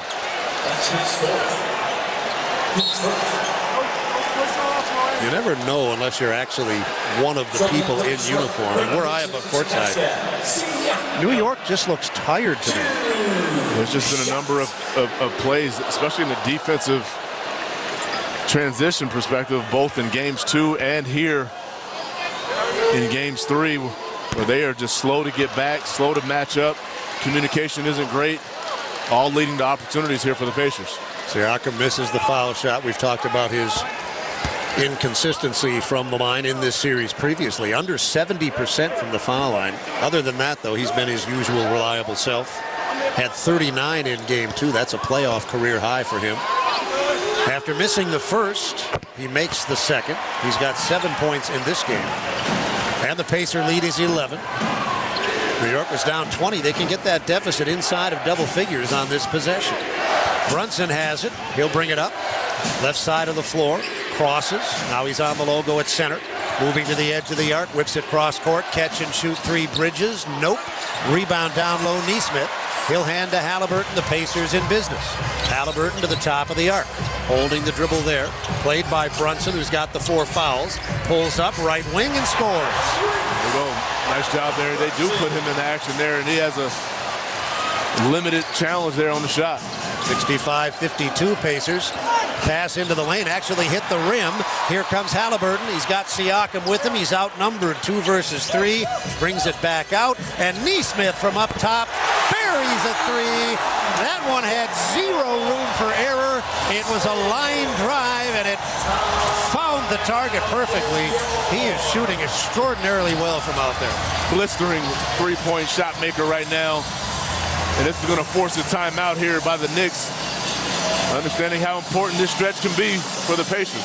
Pacers have a 16-point lead with 8 minutes left in the third quarter. You're listening to the Eastern Conference Finals on the Elevance Health Radio Network. Health insurance companies are expected to carry health benefits, but CareSource does so much more. We look beyond doctors' offices and hospitals to see the challenges that face our members. Then we help them achieve not just better health, but better lives. Along with Healthy Indiana plan benefits, we help our members find stable jobs, housing, childcare, and rides so they can find greater independence. At CareSource, we're removing barriers. We're improving lives. We're reimagining health insurance. Be part of something bigger with a career at Nucor. When you join our organization, you become part of a team that makes an impact on people's lives, communities, and the environment. Join us to forge deep bonds with teammates, get the freedom to activate your ideas, and gain the stability to build a lifelong career. Learn more at nucor.com/careers. That's nucor.com/careers. Come be a part of something bigger at Nucor. Nucor is an equal opportunity employer. It's time to ball, and Beatbox is here to party with the Indiana Pacers. Beatbox Party Punch is bursting with delicious flavor, 11.1% ABV, and low sugar. This punch is the perfect drink to fire up fans at Gamebridge Fieldhouse. Plus, with a resealable cap, this drink is built to withstand all the courtside hype. There ain't no party like a Beatbox party. Go Pacers. Please drink responsibly. Must be 21 plus. Experience the Midwest's newest fine dining destination, Commission Row. Our menu includes the best locally sourced steaks, chops, seafood, and raw bar offerings. Created by Pacers Sports and Entertainment in partnership with Cunningham Restaurant Group. Commission Row is located right next to Gamebridge Fieldhouse. Whether for dinner on the main level or drinks and Mel's, our speakeasy bar. Make Commission Row a part of your next game night. Learn more or make a reservation at commissionrow.com. During the third quarter, the Pacers had seen their 20-point lead cut in half, but they've now pushed it back to 16 with 8 minutes left to play in the third quarter. C&J Water, the official water treatment partner of the Indiana Pacers. You can schedule your free water analysis today at cnjwater.com. As we get set to resume play here in the third quarter, let's go courtside to Pat Boylan. Well, in those two Pacers Game 3 losses, one thing that the two had in common was the Pacers really struggled to rebound. Minus 27 in those two games combined. It's an area where they've been not just better, but frankly good here tonight. The Pacers +7 on the glass. Now, some of that's they're hitting more shots, but second chance points are 9 Knicks, 8 Pacers. That's just fine for Rick Carlisle, who spent a good portion of the huddle still referencing the importance of rebounding, keeping them to one shot. It continues to be an emphasis for the Pacers here tonight, and so far they're doing a nice job.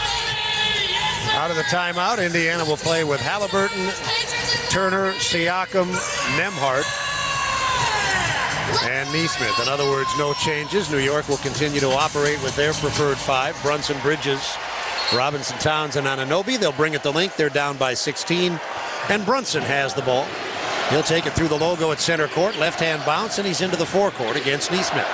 Bounce, right edge of the arc. Bridges there, played by Halliburton. Shot clock down to 10 as Anunoby handles left side.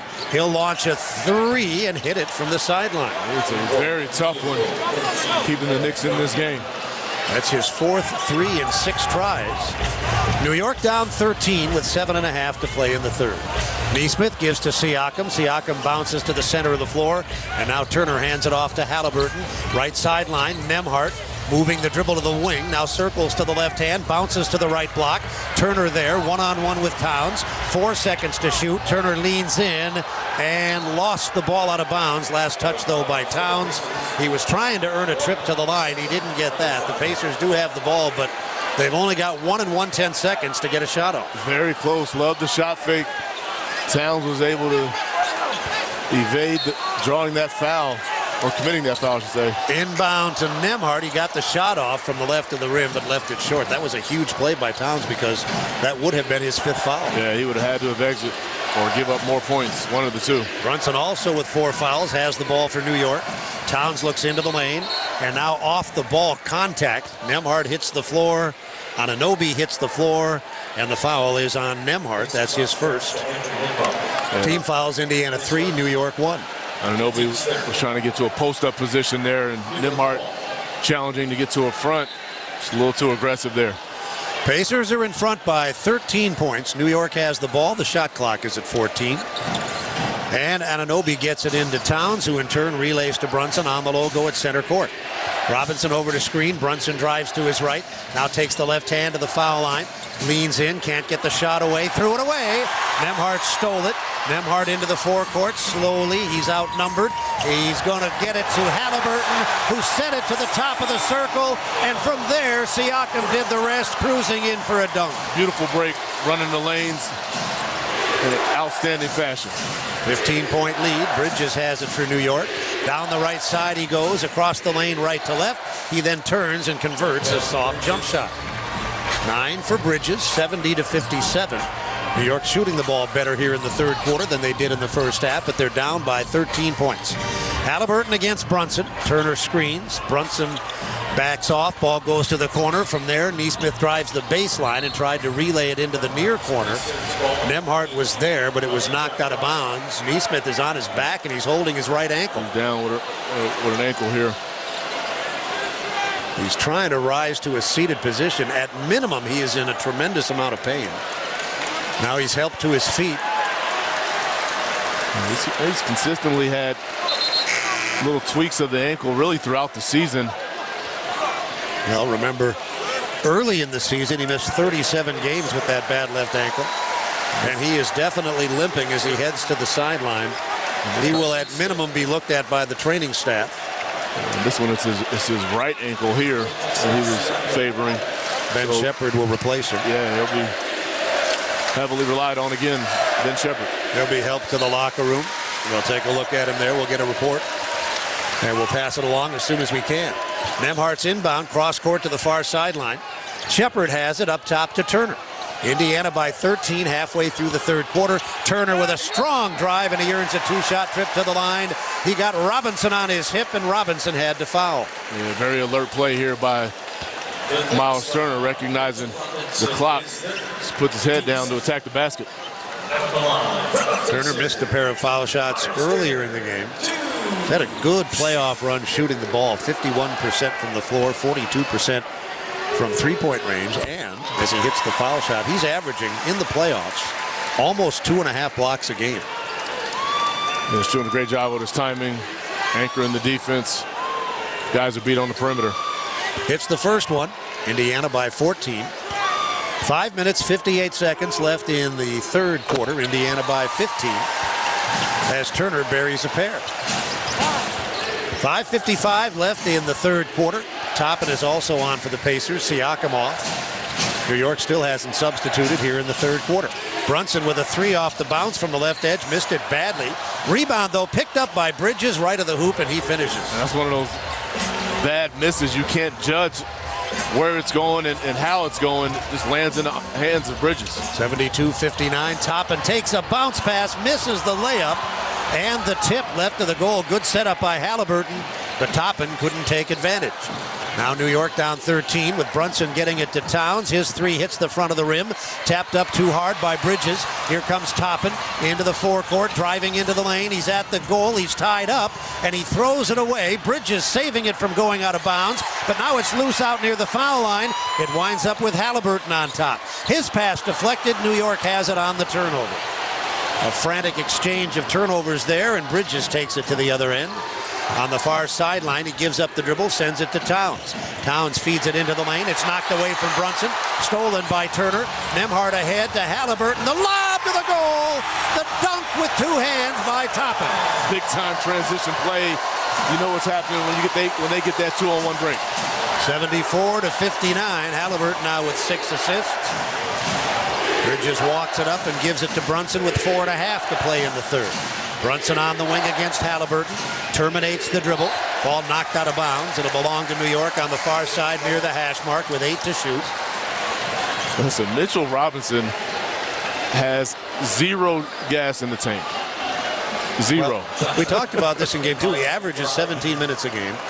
In game 2, he wound up playing 29 minutes. He's played in this game 24 minutes. Listen, he had 6 points and 6 rebounds right now. I'd love to see what he had in the first 4 or 5 minutes of the game. He had 6 points and 4 rebounds. There you go. Since then, he's collected 2 rebounds. The guy is toast. Well, you know what? He is, but whose fault is that? I would point to the coach. Well, he's got to take some ownership in that too. Yes. And and what I mean by that is, it's not as though you played 40, 45 minutes and now you're toast. I'm not sure what he's doing when he's not logging heavy minutes in his own time. Well, I'll use an example as we go to break here. When I was in junior high, I could only do 3 push-ups because my gym teacher only asked me to do 3. Correct. So it's his fault, not mine. Yeah. 4:26 left to play, third quarter. You're listening to Pacers basketball on the Elevance Health Radio Network. At Kroger, an annual Boost membership is better than ever. Save up to $1,100 each year on gas, groceries, delivery fees, and streaming options. With double fuel points, unlimited free delivery, and exclusive savings for members, there's so much to love about Boost. Sign up for a Boost membership today. Kroger, fresh for everyone. Restrictions apply. See site for details. They don't call it Sailor Jerry's spiced rum for nothing. We make our rum in the name of Norman Sailor Jerry Collins, father of the old school tattoo. You've seen them before, bright, bold, and filled with meaning. As an independent spirit, he lived his life all in, the way we approach making our rum now. Still made the old school way, 92 proof, with all natural spices and flavors. This is a solid drink, no matter how you like it. Respect his legacy. Drink Sailor Jerry responsibly. In Indiana, we grow basketball and soybeans. Just like the first bushel baskets used to create the game of basketball, we are growing bushels of beans all across the state, which help drive the Indiana economy, create sustainable products, and of course, create a sustainable source of food. Meet the people behind the family farms across the state at indianasoybean.com. This message was funded by Indiana's soybean farmers and their checkoff. Postseason dunks, threes, buzzer beaters. There's so much NBA happening. I gotta keep up. Whoa, take it easy there. There's a better way to NBA. All playoffs long. Wait, really? With the NBA app, you get real-time stats and scores for every playoff matchup. Witness playoff drama as it unfolds. Seriously? Catch every bucket all in one place, all for free. Where have you been all my life? There's a better way to NBA. Download the app today. Available on the Google Play, Apple app, and Android stores. 4:26 left in the third. The Pacers are up by 15. We've got an update on Aaron Nesmith. Let's go to Pat. Markey's got a right ankle sprain and is listed as questionable to return. He is one of those guys that typically does not show pain outwardly, and so when he is showing that, he's clearly in some pain. So from a Pacers perspective, at minimum, that was harmful to him and causing him a fair amount of issue because he was grimacing and hobbling off the floor. Worth noting here, the Knicks, game 1 of round 2 on May 5th. They trailed by exactly 20, made a comeback then. May 7th, 2 days later, game 2, trailed by exactly 20, made a comeback and won that one. So far, the Pacers have come out, played well in the third quarter. You can imagine that is something that Rick Carlisle reminded his team of at halftime. Out of the timeout changes, the Pacers play with T.J. McConnell, Tony Bradley back in, Tyrese Halliburton, Obi Toppin, and Ben Shepherd. New York has the ball in forecourt. Jalen Brunson and Mikal Bridges. Bridges has the ball on the wing, works his way to the dotted half, and Bridges has been effective tonight. He's got 13 as he scores from close range, 74-61. The others on the floor for New York, Miles McBride. Here comes Halliburton down the right side. He'll flip it off the glass and put it home. That's a tough finish there. It looks like he's trying to pass that ball initially. He commits to a shot afterwards. 76-61, resetting the New York lineup. Bridges, Mitchell Robinson, Brunson, McBride, and Josh Hart. Brunson right down the middle and an easy one-hand, left-hand dunk. He has 17 points. New York shooting the ball better here in this quarter. They're 7 of 12 after shooting less than 40% in the first half. Halliburton, right edge of the arc, bounces once, gives it up on the sideline. Now takes it back near the logo at center court. 8 seconds to shoot. Shepard left-hand bounce down the right side of the lane. Out to Halliburton. 2 to shoot. 1 to shoot. And from the top of the circle, he's short. Offensive rebound, McConnell. He staggers through the lane and sends it back outside. 3:20 left in the third. Indiana 76, New York 63. Shot clock at 4. Play is on the left side arc. McConnell drives to the foul line and knocks it down as the shot clock expires. Great recognition. McBride goes under that ball screen and just makes him pay for it. It's 78 to 63. New York has backcourt. The Pacers have out-rebounded the Knickerbockers by 6. They're shooting 50% from the floor, and they lead by 15. Final 3 minutes, third quarter. Brunson has it on the logo. Robinson high middle screen. Brunson drives to his left down the side of the lane, and he'll miss off the backboard. Rebounded by Bradley, who steers it to McConnell. McConnell front court, right of the logo. On the move to the wing, down to the baseline. He's in the lane, right to left, across the lane. Takes it all the way back outside. Almost walked with it, and then finally got rid of it. Left sideline to Toppin, and Toppin caught the ball on the sideline. That's an out-of-bounds violation. Josh Hart does a nice job of extending his pressure there, making that pass very difficult to receive by Toppin. Only the 8th Indiana turnover. New York has it with 2:40 left in the third. Brunson just 4 of 14 from the floor will bring it up for New York. Through the logo at center against Shepard. Bounce left edge. Handling the ball there, Bridges. Off the high Robinson screen. That got him down the right side of the lane. He retreats to the right wing. Jump shot short. Rebound Toppin. 2:22 left in the third. McConnell brings it for Indiana. Front court to the right wing. Brunson picks him up there. McConnell mishandles the dribble. Tracks it down near the hash mark. Now advances it to the right baseline. And before he can knock down the jumper, a whistle and a foul off the ball on Tony Bradley. Tony Bradley a little over-aggressive here. Just a moving screen. Brunson does a good job of selling it. And Pacers have taken great care of the ball, but the last 2 possessions have resulted in their 8th and 9th turnover. And that one was unfortunate. McConnell was again going to be completely alone for a 10-foot pull-up. McBride racing into the forecourt for New York. Shamet has returned to the lineup. McBride driving baseline, shoots against McConnell and knocks it down. McBride's first scoring. Pacers by 13. 2 minutes to go in the third. Nembhard and Bradley on the floor along with McConnell, Toppin, and Shepard. Nembhard takes the lane, can't clear the shot, dumps it to the top, and Toppin gives it right back to Nembhard. Nembhard trying to work his way in against Hart. Shepard screens. Nembhard sends it down low. Toppin has a size advantage. He's going to overpower Shamet, and he's called for an offensive foul. That's 3 consecutive turnovers. 99 seconds left in the third. Siakam will return as New York brings it from backcourt. Shamet does a great job of baiting Toppin. He takes the initial contact strong with his chest there, knowing that Toppin would challenge him again. And Toppin commits the offensive foul on the next bump. Siakam replacing Toppin. DeLon Wright is back in for New York. He played but did not score in the first half. He'll allow Brunson to rest for the final 99 seconds of the fourth quarter. Eddie, I'd be surprised if Brunson doesn't play the entire fourth. Yeah, definitely.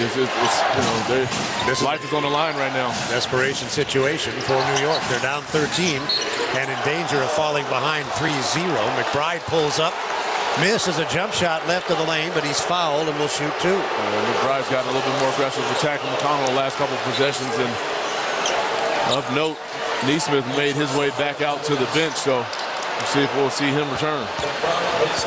At last look, we were told he was unlikely to return. McBride, an 81% foul shooter during the regular season, tosses the first one home. New York trailing by a dozen, 86 seconds to go in the quarter. Mathurin is in. Shepard is out. Mathurin had 2 points in the first half. One more for McBride. And he made them both. Miles McBride has 4 points. Indiana's lead is 11. They were up 20 in the second quarter. New York cut it to 13 at the half, and it's now down to 11. They had it down to 10 earlier in the third quarter. Left side high, Bradley shovels the ball to the center of the floor. McConnell down the left side, tried to go up and under. Shot was blocked. Here comes Hart up the floor on the move right, takes it into the corner. and Shamet sends it back outside. Now it's in the hands of McBride.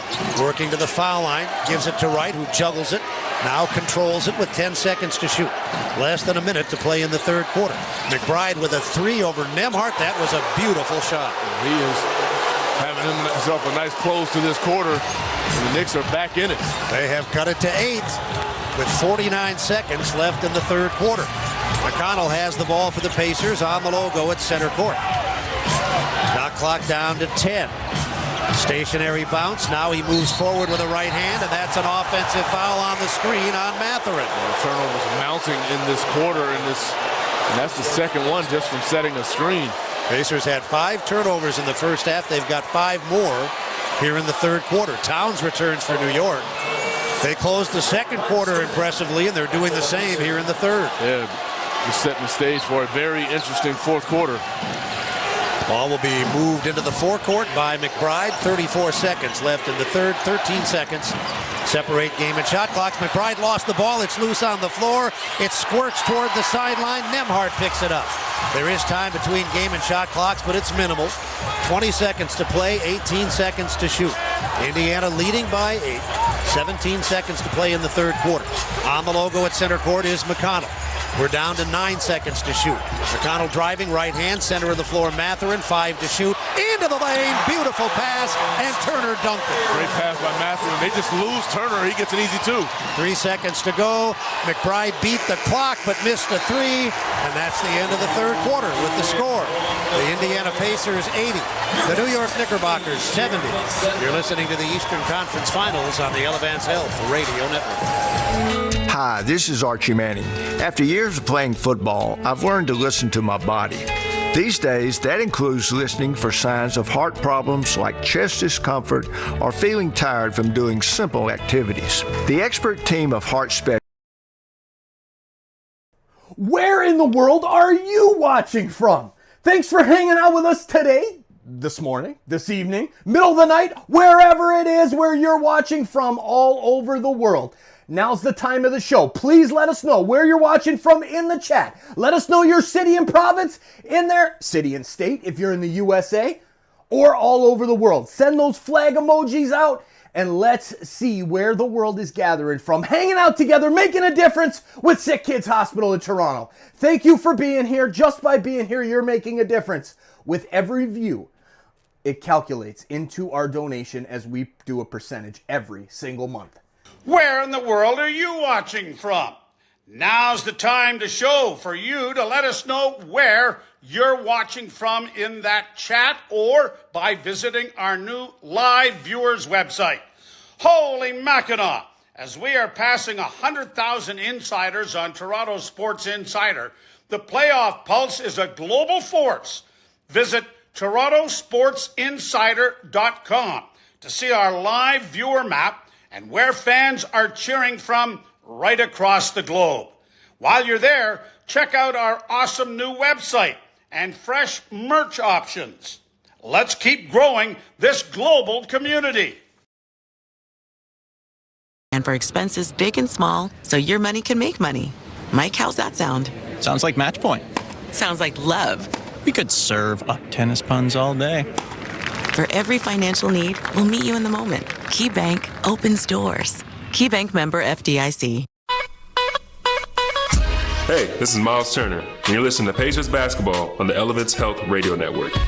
Pacers went into the third quarter up 13, advanced that lead to as high as 16. The Knicks then cut it down to 8. Turner with the final 2 points of the quarter, and Indiana's lead is 10 through 3, 80-70. Miles Turner putting together an excellent evening. 15 points from him on 6 of 8 shooting.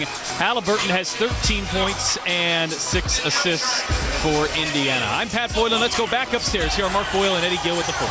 Well, when you get right down to it, from the New York perspective, Eddie, the season very much on the line right here. If they lose, they're not eliminated, but no team in NBA history has ever recovered from a 3-0 deficit. So that is, to say the least, a daunting challenge.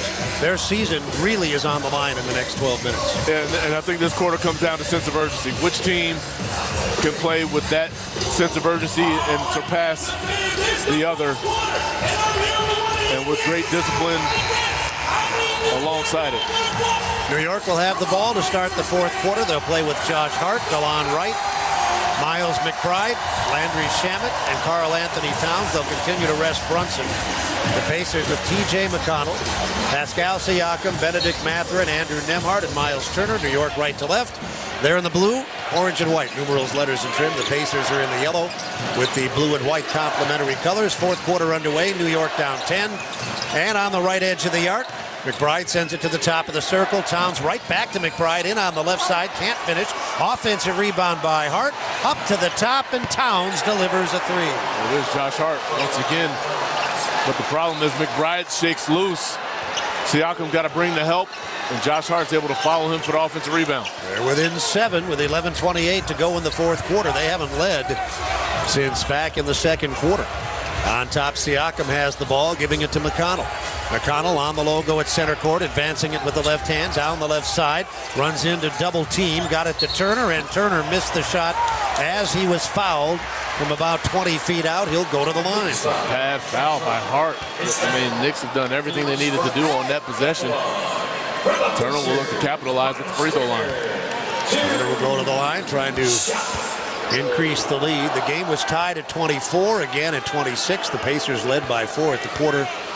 And I stand corrected. New York has not led since the first quarter. They did lead in that first quarter by as many as 5. Turner hits the first foul shot here. The lead pushed back to 8. Shepard will return. The Pacers playing without Nesmith, and we expect that to be the case for the rest of the game. Yeah, he's in the tunnel on the bike as we speak.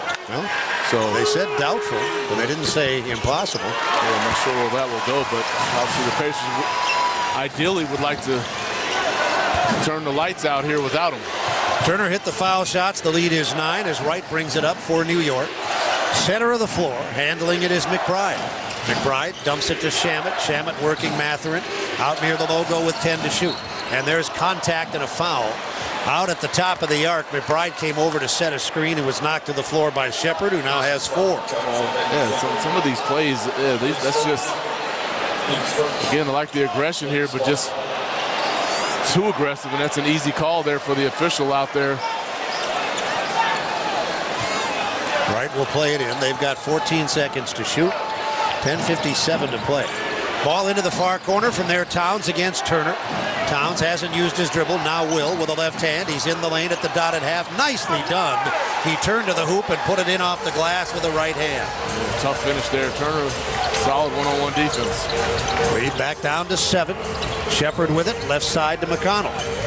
10.5 minutes to play in the fourth quarter. McConnell drives down the middle, got to the goal and missed the shot. It's rebounded by Towns. They have the ball. They're down 7 after trailing by 20. Down low, open man, and Towns found Wright for a layup. New York is closing slowly but surely. And an Indiana timeout comes with 10:22 to go. That 20-point lead down to 5 on the Elevance Health Radio Network.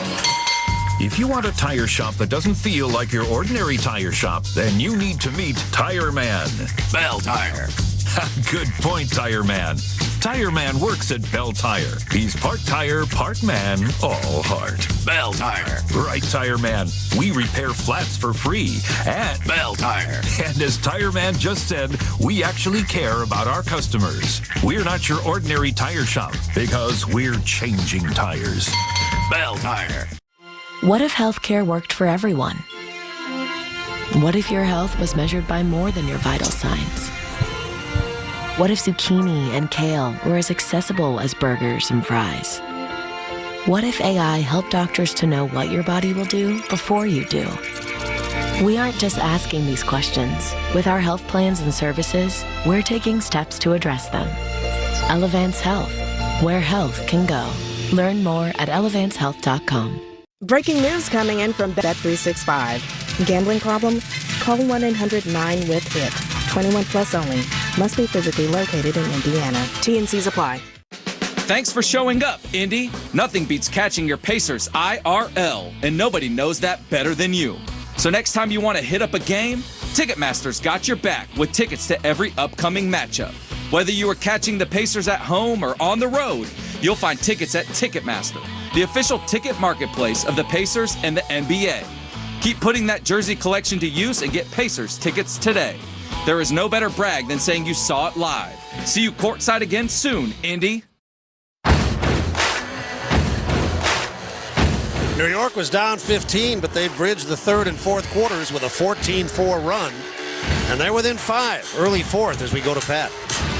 The wear-down effect is something we spent a lot of time talking about here, not just in this series, but the playoffs as a whole. It's an area that the Pacers feel they have an advantage of. And Tyrese Halliburton talking about this after game number 1, saying, quote, "We're just trying to wear on these guys as much as we can." I think the wear-down effect was part of our game 1 win. Obviously, their starters played a lot of minutes. So one of the adjustments that Tom Thibodeau has made is he's not playing those starters the massively heavy minutes that we saw in those first 2 games, and frankly that we've seen from Tom Thibodeau's Knicks since he got there. Now, guys like Bridges and Brunson will likely be into the mid-upper 30s by the end of the night, but right now they don't have a player who's played more than 28 minutes, which matches Andrew Nembhard for Indiana. So it'll be interesting to see here over the final 10-22 if the Pacers are the fresher team, which they have been in these situations throughout the playoffs here so far. And that's not just in his tenure with New York. He coached the same way in Minnesota and Chicago. That's just the way he does it. And what it is, he finds the 7 guys he believes and trusts the most and rides it out and lives with the results.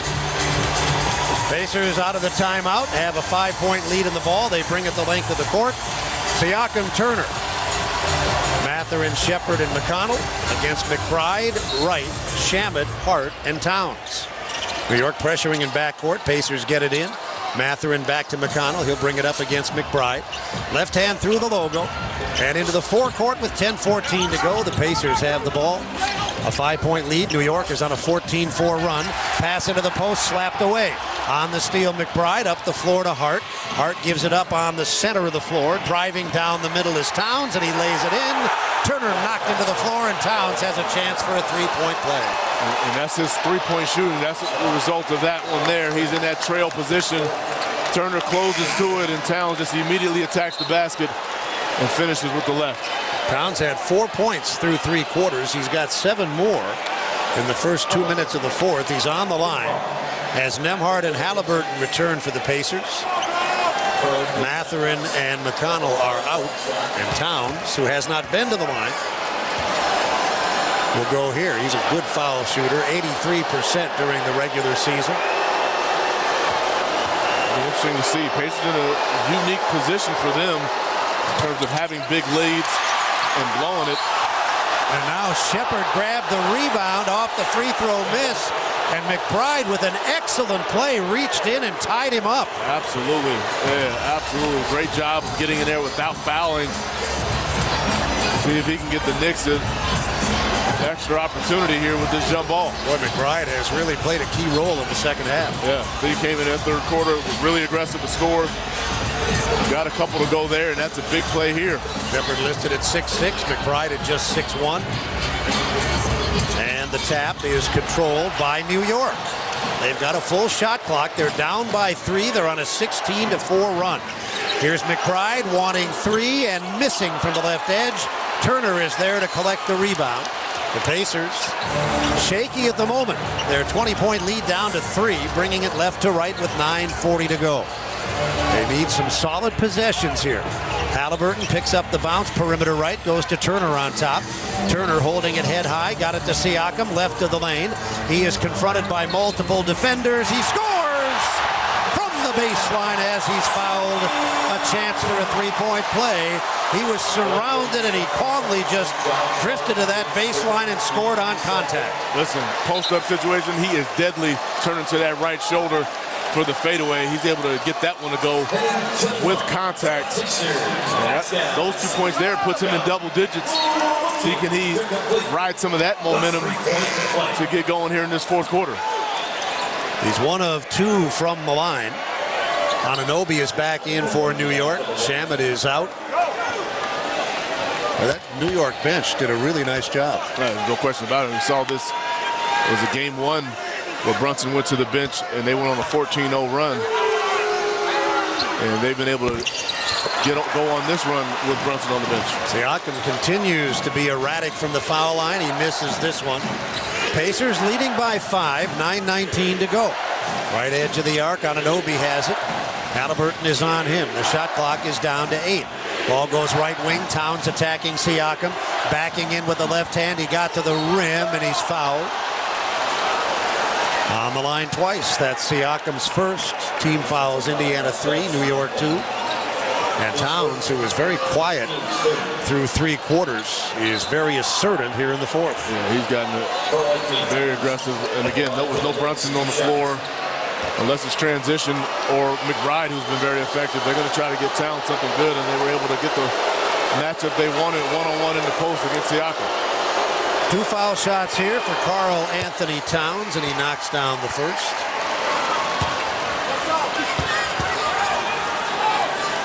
(84-80).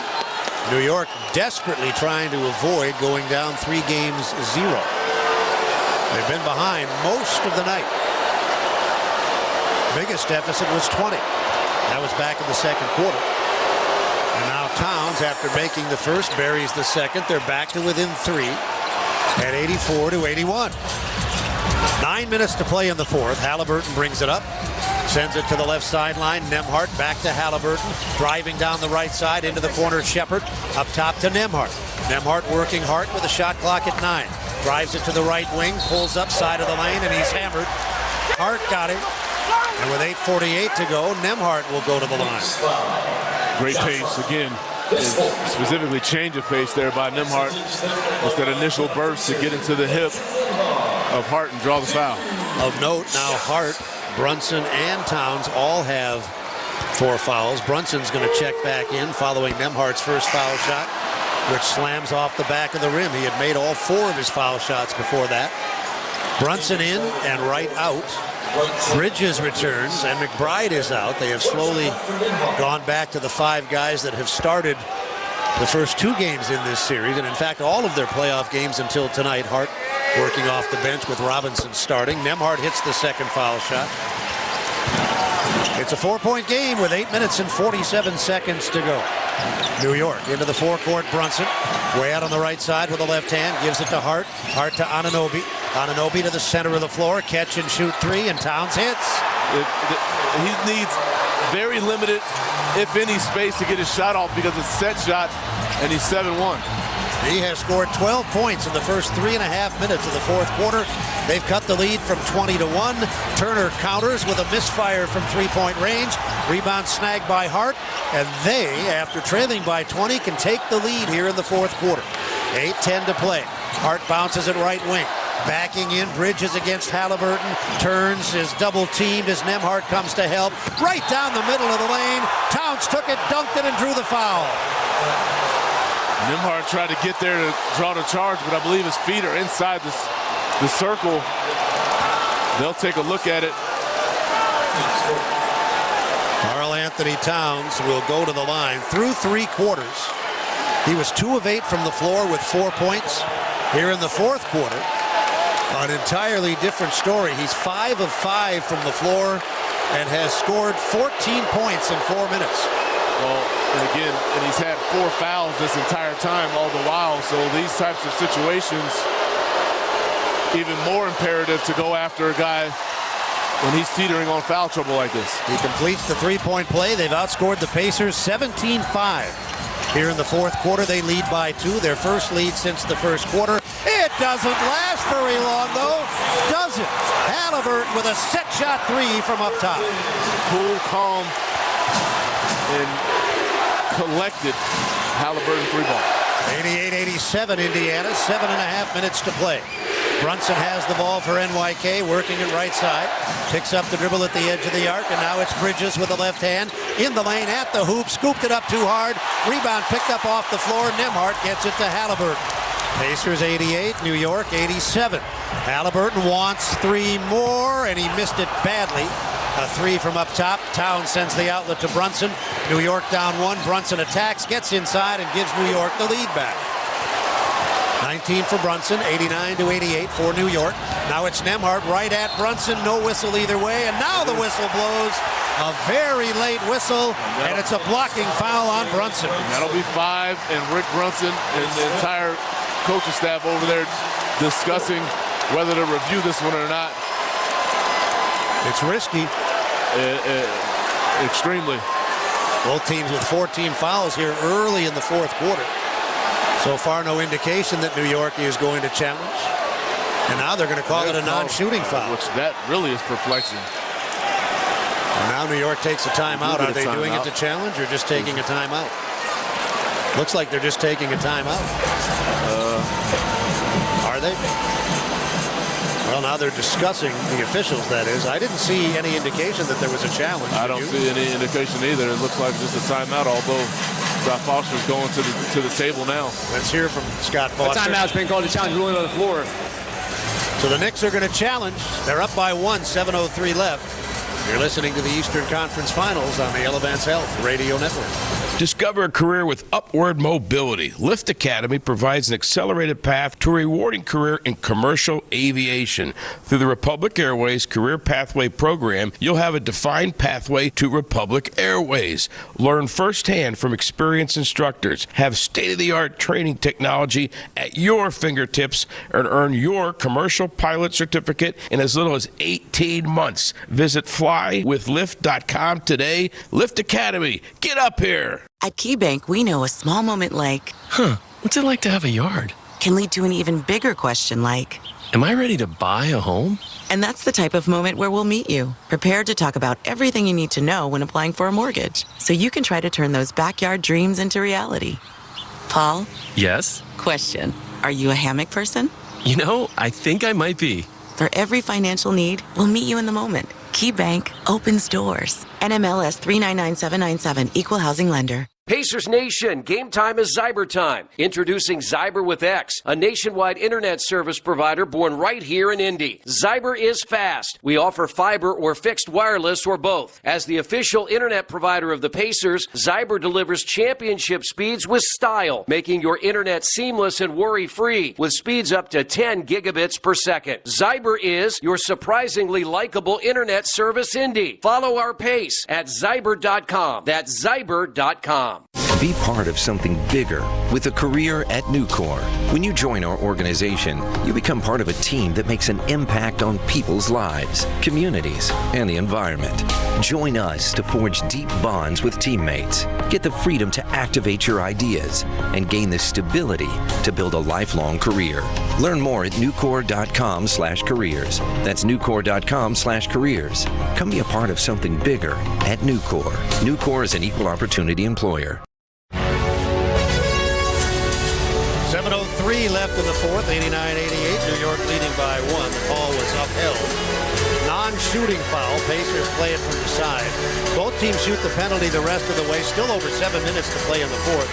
And that's Brunson's 5th foul. The best athletes don't just play the game, they change it. When it comes to investing, Gamebridge is doing the same, putting you in control of your own financial future. Get started today at Gamebridge.io. Let's go to Pat Boylan. Well, while the Pacers playoffs have become synonymous with their dramatic, improbable late-game comebacks for the Knicks, they become synonymous with their slow, methodical, large comebacks. We talked about it. Games 1 and 2 in Boston, they were down by exactly 20. Came back to win both of those games. Tonight, down exactly 20. The Knicks have a 1-point lead with 7:03 to go. You look at their 5-1 road record, and all of that has to do with their play in the clutch. In those 5 wins, they've been up at the end of regulation by a total of 7 points. Extremely tight margins, and a significant development here, Mark, is Aaron Nesmith has checked back in for the Pacers. We were told he was doubtful with an ankle problem, but he's back out there. Tony Bradley is on the floor. Andrew Nembhard inbounds from the side. Tyrese Halliburton and Ben Shepherd, the others on the floor. And they just do get it in, beating a 5-second call. Nesmith takes it right at Hart, but can't finish at the goal. Rebounded by Towns. New York by 1, under 7 minutes to play in the fourth quarter. They have rallied from a 20-point deficit. Towns nearly lost the ball, and then he got off a shot in the lane. But from the dotted half, he's off target. 6:44 to go. The Pacers look to regain the lead. Halliburton has it. Left hand to the center of the floor. He got to the foul line. He's at the dotted half circle. Not enough oomph on that jump shot. Rebound Towns up the floor to Hart. Hart goes left sideline. McBride to the baseline. No avenue to the goal, and he brings it back outside. Hart centers to Towns, who's been unconscious. This time, though, he misses a 3. Towns has scored 15 points in the first 6 minutes of the fourth quarter. New York in front by 1 as Nembhard brings the ball to the top of the circle. Being harassed out there by Anunoby, he gives it to Halliburton, and now Siakam one-on-one with Hart. Fade, left baseline, perfect. Love it. You gotta love the one-on-one play there by Siakam. Gets it in that mid-range game, shoots it over the top of Hart. 90-89, Indiana by 1 as McBride walks it up. Right side. New York attempting to get back into the series. They were down 20, trailing 2-0. Now they've got a chance to make it 2-1. And Towns comes down the left side, determined to score. He didn't because Bradley fouled him. That puts New York on the line for the rest of the night. This would have been a 2-shot trip anyway. And Karl Anthony Towns, who's long been one of the best players in the league at his position, is demonstrating his considerable skills here in the fourth quarter. Yeah, sure, dominance right now, the way he's gotten it going here in this second half, to give Knicks a real opportunity in this game. He gets that one-on-one matchup against Tony Bradley. This is the problem that you have when you face him. Again, I referenced the 7'1" stature, his ability to shoot it with great range. You come out there, he's also good enough to drive by you. His first foul shot ties the game. Throughout the course of the playoffs, he's averaging almost 21 per game, and in this game, he has now scored 20. He can give New York the lead back with this next foul shot. Turner replaces Bradley as Towns gets set to try to give New York the lead back with 5 minutes and 46 seconds to play in the fourth quarter. 90 aside, and now Towns makes it 91-90. Pacers with the ball left to right. Siakam has it in backcourt, and he will bring it into the forecourt himself. Ball is in the hands of Nembhard near sideline. Nembhard angling to the center of the floor. Outside the arc, left edge. Right side high, Nesmith. Looks for Siakam on the wing. Bounces in the ball. Right side clear out. Siakam will go at McBride. He'll let it fly, and he's off target. Rebounded by New York's Towns, who's doing everything here in the fourth quarter. New York by 1 with the ball. 5 minutes and 16 seconds to play in the fourth. Towns has it on top. McBride screens Turner. Towns lets it fly and hits another three. He has been magnificent here in the fourth quarter. Indiana needs a timeout. New York is in front by 4. They've outscored the Pacers in this quarter 24-10. 5 minutes and 7 seconds, Eddie, is ample time. So that's not the issue here. The issue is this. How do the Pacers slow down Towns, stop the New York momentum, and try to regain control of the game? You got to force his catches out even further away and really just sit down in a stance. Try to prevent him from driving the basketball. Meet the catch. Again, he doesn't need any space to get a shot off. He's 7'1". He doesn't get off the floor to shoot it. So you got to be able to sit down in a stance and keep a hand on the basketball. Well, with the game on the line here in the fourth quarter, the Pacers are just 3 of 9 from the floor, while the Knickerbockers are 8 of 13, and Towns is 6 of 8. He's got 24 points and 13 rebounds. With 5 minutes and 7 seconds left to play, he's got 20 points and 6 rebounds, Eddie, in this quarter. In the quarter, yes. He's a tremendous player, but even by the standards of a tremendous player, this is a remarkable performance. Yeah, there's no question about it. At this point, you got to just do something about it. And again, the Knicks go on a run with Brunson sitting down with those 5 fouls as McBride is on the floor trying to relieve him. 5:07 remaining, and as they come back out on the floor, McBride will still be there, but Towns right now is a major problem. He's had 4 fouls for quite some time without really being challenged, so we'll see what type of offense the Pacers can muster up. Pacers have the ball. They bring it the length of the floor. They play with Halliburton, Nembhard, Nesmith, Turner, and Siakam, the original starters in the game. Nembhard drives aggressively to the dotted half circle and misses off the front of the rim. Another rebound for Towns, his 7th of the fourth quarter. They have the ball in a 4-point lead. They have dominated here in the fourth. And now they come across the timeline with 4:45 to go. McBride on the left sideline, played by Nembhard. The shot clock down to 7. Catching it up top, Towns. He's doing everything here in the fourth. This time he drives in right side and scores again. And now he's called for traveling. Boy, that was an extraordinarily late whistle by Scott Foster. No question. It's 2 days late, but I think it's accurate. There's a little hop. Here's the replay. He comes down the right side. I think it's correct. Oh, but man, I don't know if it was correct or not. He may have stayed on that left toe, but nonetheless, play on. Either way, that whistle was way too late. No question. Siakam backing in on Bridges, left side. Pacers down 4, fading from 10, and he banked it off the glass. 94 to 92, 4 minutes and 10 seconds to play. McBride moves it forecourt to the right sideline. Nembhard is on him. Towns screens. McBride to the top, hands it off to Bridges. Bridges moving off the Towns screens, and screen that is, and there's contact out there at the edge of the arc. A foul is called on Nesmith. Both teams in the penalty. New York to the line with Bridges going for the first time tonight. He was an 81%er during the regular season. He'll try to double the New York advantage. He's got 2 foul shots here with the Knicks leading by 2.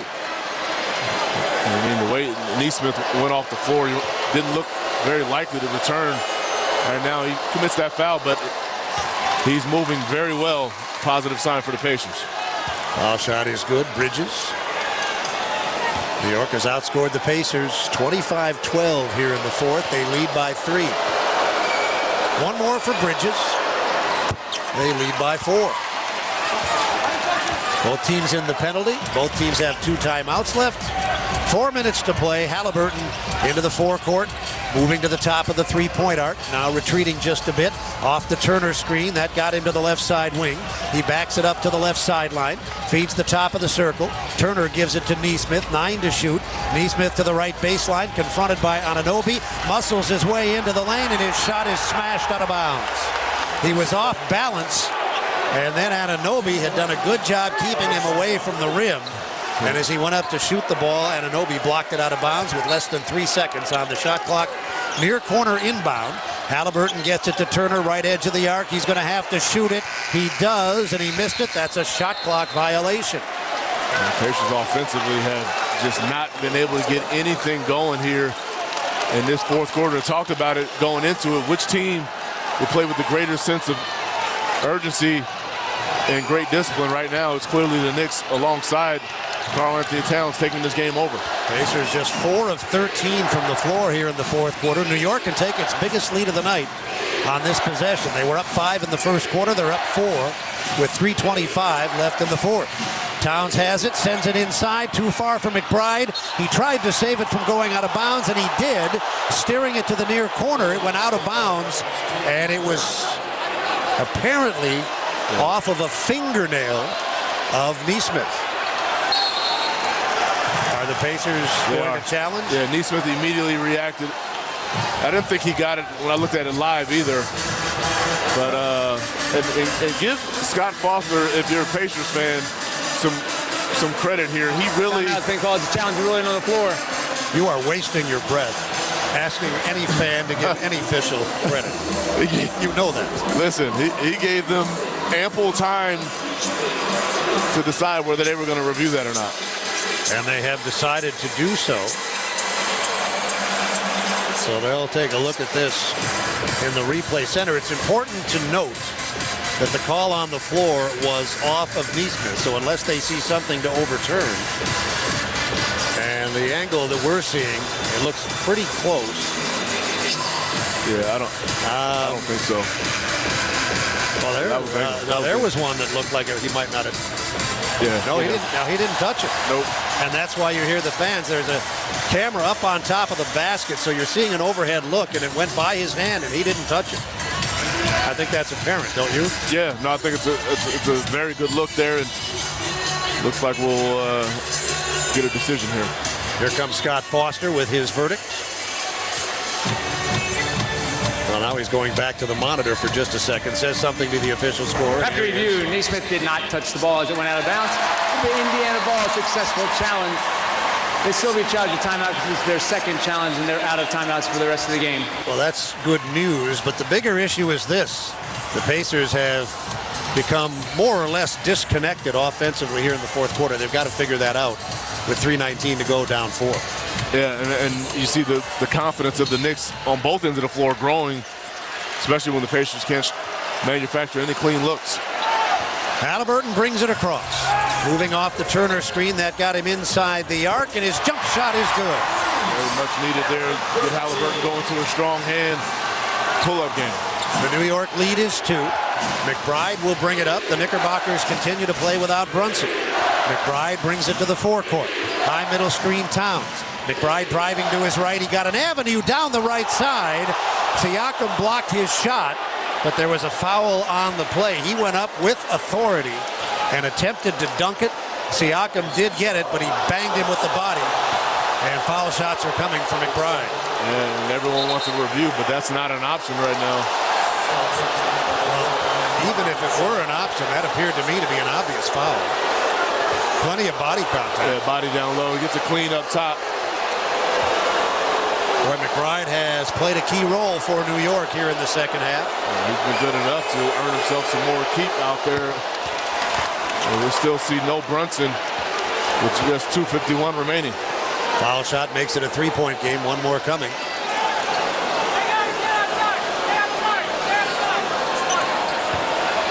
(97 to 94). 2:51 to play in the fourth quarter. The Pacers lead the series 2-0.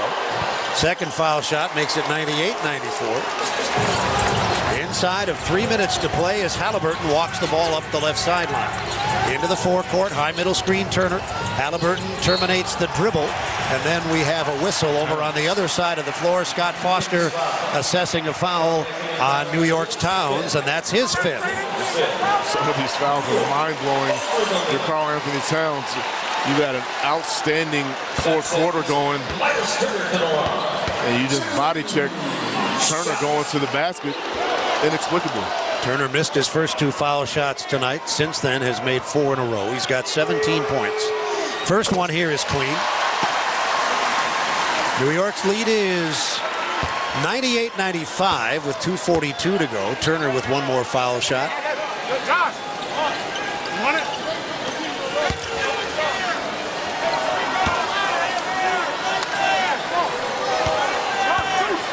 He looks to make it a 2-point game, and he succeeds. New York with the ball, they're up by 2. McBride has it in backcourt. Nembhard is on him. McBride right of the logo, bounces the ball into the forecourt, working right adjacent to the timeline. Now Towns up to screen. Nembhard fights through. Towns takes it, center of the floor, drives by Turner, gets to the goal, puts it up and off, rebound on the floor. Turner has it. The Pacers down 2 with the ball. 2 minutes and 20 seconds remaining in the fourth quarter. Here's Halliburton bouncing to Turner, back to Halliburton on the sideline, Nembhard. Shot clock to 10.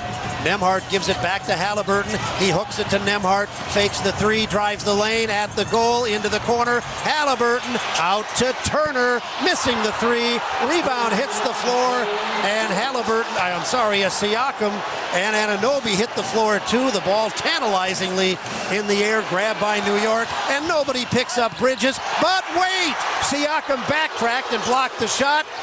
They got the offensive rebound. McBride missed a 3. 100 seconds to go. Great defensive play by the Pacers. Pass under the goal. Siakam is fouled, and he'll go to the line with 97 seconds left to play. It looked like New York would score in close with Bridges, but Siakam racing the length of the floor with a tremendous block shot. What a recovery. It's all about the multiple efforts. He was able to get that done.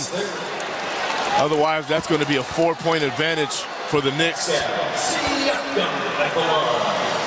Big foul shot. Siakam has had well-documented issues with his consistency from the line in these playoffs.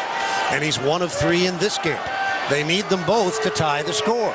The first one is good. Keep an eye on this.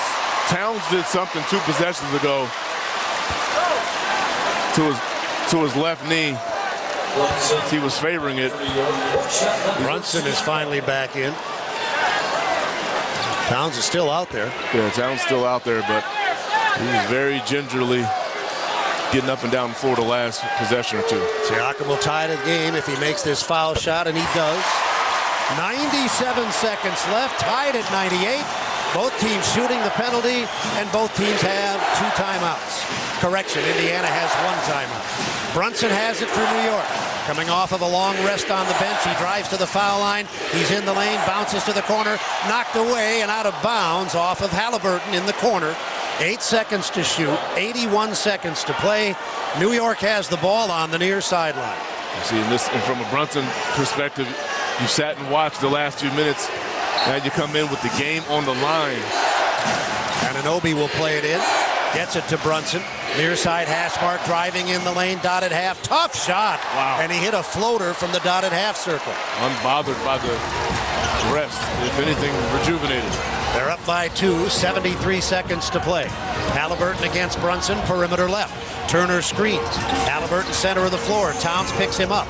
Far side, Neesmith drives the baseline. Right hand toss is short. Rebounded by New York's Hart. We're inside of a minute to play. New York has the ball in a 2-point lead. Hart brings it across the timeline. Centers it to Brunson. He's on the logo at center court. Neesmith on Brunson. Brunson bouncing with the left hand. Shot clock to 8. Now moves it with the right hand. Spins to the left. He's in the lane. He's at the goal. He lost the ball.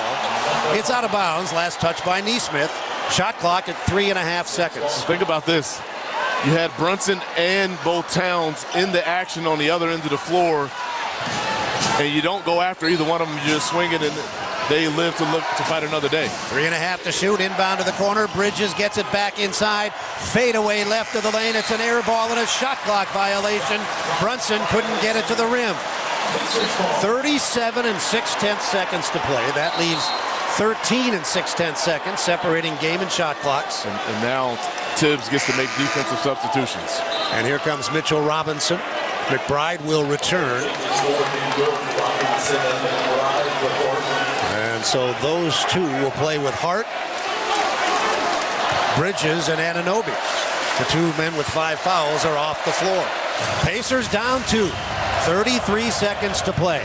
Halliburton left side high, about 30 feet out against Robinson. Drives him down the middle of the lane. Takes it across the lane into the corner. Out to Nembhard on top. Turner for the lead. 3 ball off target. And there's a loose ball foul on Neesmith. Hart taking a nasty fall as he went up into the air, side of the lane. And as he grabbed the ball, he got tangled up with Neesmith. He'll go to the line as Neesmith picks up his 4th. And knee buckled on the way down. Looks like he's going to try to walk it off. Well, by rule here, since that's not a flagrant foul, if he can't shoot the foul shots, he can't return. But I'm sure he'll take the foul shots with 19 and 6/10 seconds to go. I mean, you talk about guys you can rely on to battle through things. He is right there amongst the elite, alongside Mikal Bridges, who hasn't missed a game seemingly ever in his career. Not seemingly. He has never missed a game, Bridges. Well, I was going all the way back to like middle school. Oh, yeah, well, I don't know about that. Right. Wouldn't surprise me. First foul shot is good. This next one is huge. It would make it a 2-possession game with 19 and 6/10 seconds to play. The Pacers have a timeout. Both teams are shooting the penalty. Hart with 5 points. New York with a terrific 4th quarter. Hart with a second. And he made that. The Pacers are going to hang on to the timeout. They need a score here. Ball is in. They're down 4. Halliburton up the left side, working his way to the arc, still holding the right hand. We're down to 13 seconds to play. Dancing against Bridges. He drives, and Bridges fouled him. So he'll get a chance to get 2 points from the line with 9 and 7/10 seconds to play. That's the second on Bridges. Man, I'll tell you what, that looked like disaster was brewing, and they're able to get the foul call there against Bridges. Well, the hill is still pretty steep, down 4 with 9 and 7/10 to go. You make these, it's a 2-point game, and if you can't force a turnover, then you're back on the foul line at the other end. You still have a timeout left, though. Halliburton's foul shot is clean. He has scored 18 points. And back comes Towns. Situational substitutions here as McBride leaves. Towns has been the story here in this 4th quarter. He has scored 20. And they will not. Of his 24 points in this quarter. It looks like they may be setting up for a rebound and a timeout because Brunson does not check into the game there. Foul shot's good, and now New York will take a timeout. They'll have 1 left after this. 2-point game, 9 and 7/10 seconds to play. Well, regardless of how this one ends up, I think it's fair to say that huge props to the New York Knicks. Their season was on the verge of distinction. They were down by 20 points in a hostile environment. They were down 10 points when this fourth quarter started. Now, they might not get to the finish line, but this is a very strong display of the type of grit that personifies their team. I couldn't agree more. So much talk about the resiliency and ability for the Pacers to get through adversity, and for good reason. But the Knicks are right there with them. Pat referenced the comeback wins that they had against Boston, down by 20. They got another one brewing here. They have a lot of tough-minded guys over there, and they've had a very nice season themselves. So they clearly fully intend on extending this series. Our Indiana Soybean Alliance Versatile Player of the Game off of the bench, Pat Boylan, is who? I will say T.J. McConnell. Eddie? Yeah, I'll agree with T.J. McConnell. 12 points, 5 of 9 from the floor, 3 rebounds, 3 assists. Indiana Soybean Alliance wants to remind fans that soybeans are the versatile crop of Indiana, providing Hoosiers with food, fuel, and fiber every day. 9 and 7/10 seconds to play. New York will use front court privilege here. They'll move it to the near side of the floor. No shot clock in play. Both teams shooting the penalty. 9 and 7/10 seconds to go. You waste very little time here trying to force a turnover, correct? Yeah, very little. Again, you may try to get one track, but I've talked about this before. If you don't have that guy to intercept the ball and take a foul at the very next pass, you're in trouble.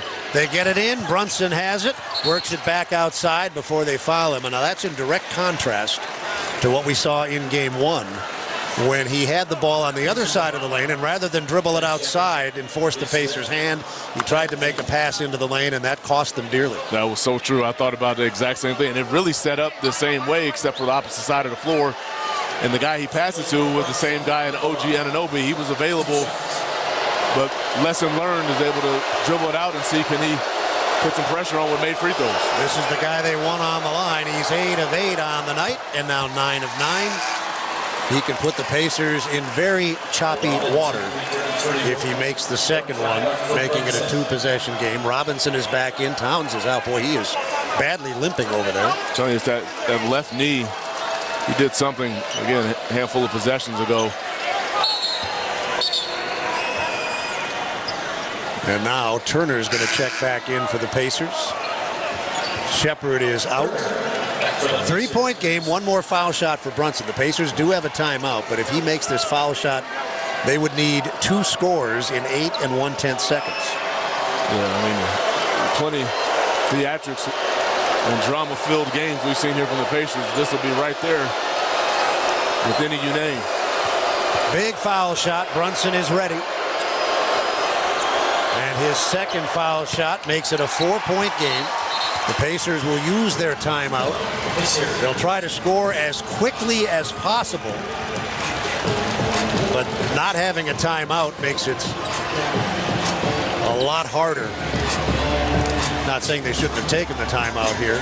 They did for obvious reasons, but now let's say it takes you 2 or 3 seconds to score. You're down either 2 or 1. And then they make the inbound. They still have a timeout, by the way, and they can advance it if they choose to. But without a timeout, you eventually, unless you force a turnover, are going to have to take it the length of the floor and look for something. Not easy, not impossible. And based on what we've seen in these playoffs, I wouldn't say anything's impossible for this group. Seems to be the expectation at this point. But something to take, clear note of. A couple possessions ago, where again they were in a similar position where they had to get the ball in bounds and try to get a decent shot attempt.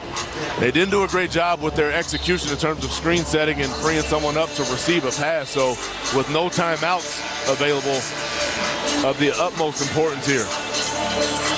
Situation is this. The Pacers have 8 and 1/10 seconds to go. They will advance the ball to the forecourt. And as is their custom, the inbound passer, Nembhard, is the only man on the offensive side of the timeline. The other 4 are in the backcourt and will begin running into the forecourt as soon as Nembhard takes the ball from the official. The New York defenders will wait for them right around the top of the 3-point arc. And here we go. Nembhard has it, looking to get it in, and so far having trouble. Bounces to Siakam. Pacers need a quick score. Siakam's 3 doesn't come close. Rebounded by Hart. He's fouled, and New York is going to pull to within 2 games to 1. You could easily have seen this series at this point being 3-0 Indiana. You could also easily see it being 3-0 New York. Well, that's how evenly matched these two teams are. But a disappointing loss this one will be here for the Pacers. Really had a major opportunity to go to 3-0, and essentially that's a death sentence from a historic standpoint in these series.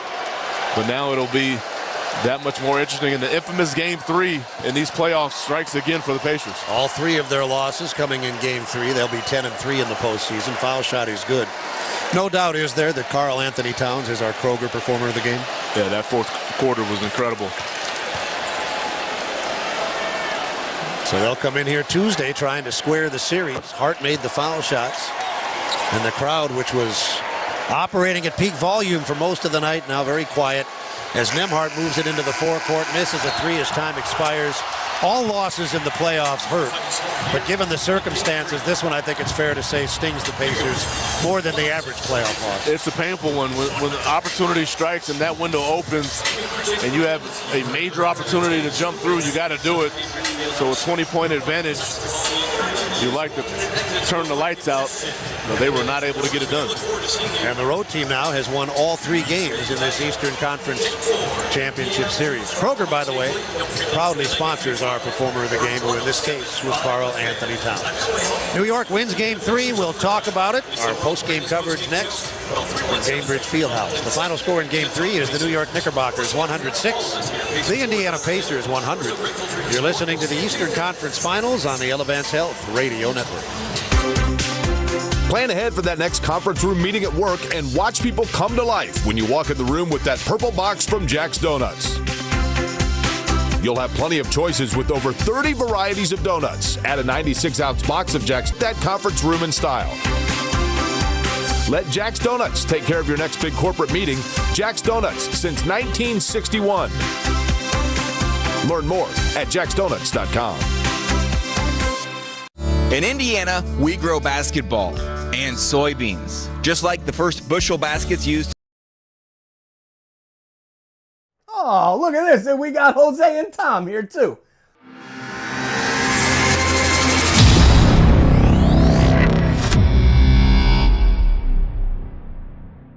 Thank you for hanging out with us this afternoon for our Playoff Pulse campaign. This evening, whatever time it is where you're watching from.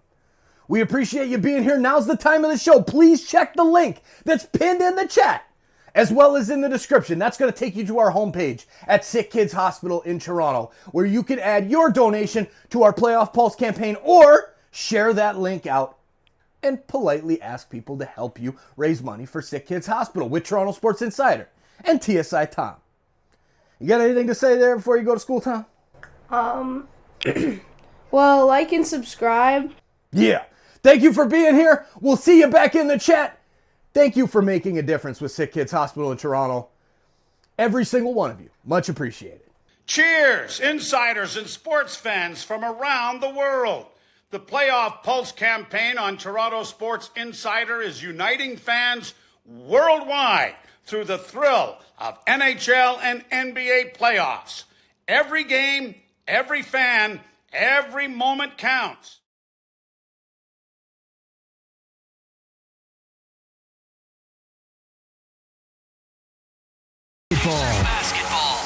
Hey fans, this is Rick Carlisle, head coach of the Indiana Pacers. What meal goes best with Pacers basketball? A Philly cheesesteak sub right off the grill and fresh out of the oven from Penn Station East Coast Subs. All season long, when the Pacers win, bring a friend. Just text BOGO to 727-722 by 10 a.m. the morning after any Pacers win this season to receive a buy one, get one free coupon to use in-store the next day. Visit Pacers.com/Penn Station for full details. It's all about good taste. You saw and heard what happened in the Pacers game, but what didn't you see? Everything that happens on the court is influenced by what's going on off it. And only Indy Star Pacers insider Dustin DePierac is going to give you that story. Only Indy Star has the Pacers covered every day from every angle. It's not just about the X's and O's. I'll get you behind the scenes, whether it's a hidden reason for the Pacers' success or something you might not want to hear about after a loss. If you want to know what's happening with the Pacers, you can only get the full story from Indy Star. It's time to ball, and Beatbox is here to party with the Indiana Pacers. Beatbox Party Punch is bursting with delicious flavor, 11.1% ABV, and low sugar. This punch is the perfect drink to fire up fans at Gamebridge Fieldhouse. Plus, with a resealable cap, this drink is built to withstand all the courtside hype. There ain't no party like a Beatbox party. Go Pacers. Please drink responsibly. Must be 21 plus. Breaking news, and this one is almost unbelievable. Yeah, it's all about new customers. Welcome to Pacers Postgame. Rebound slapped off the glass, grabbed by Horford. Recycled by Turner. Way to go! Here again, the voice of the Pacers, Mark Boyle. A disappointing night.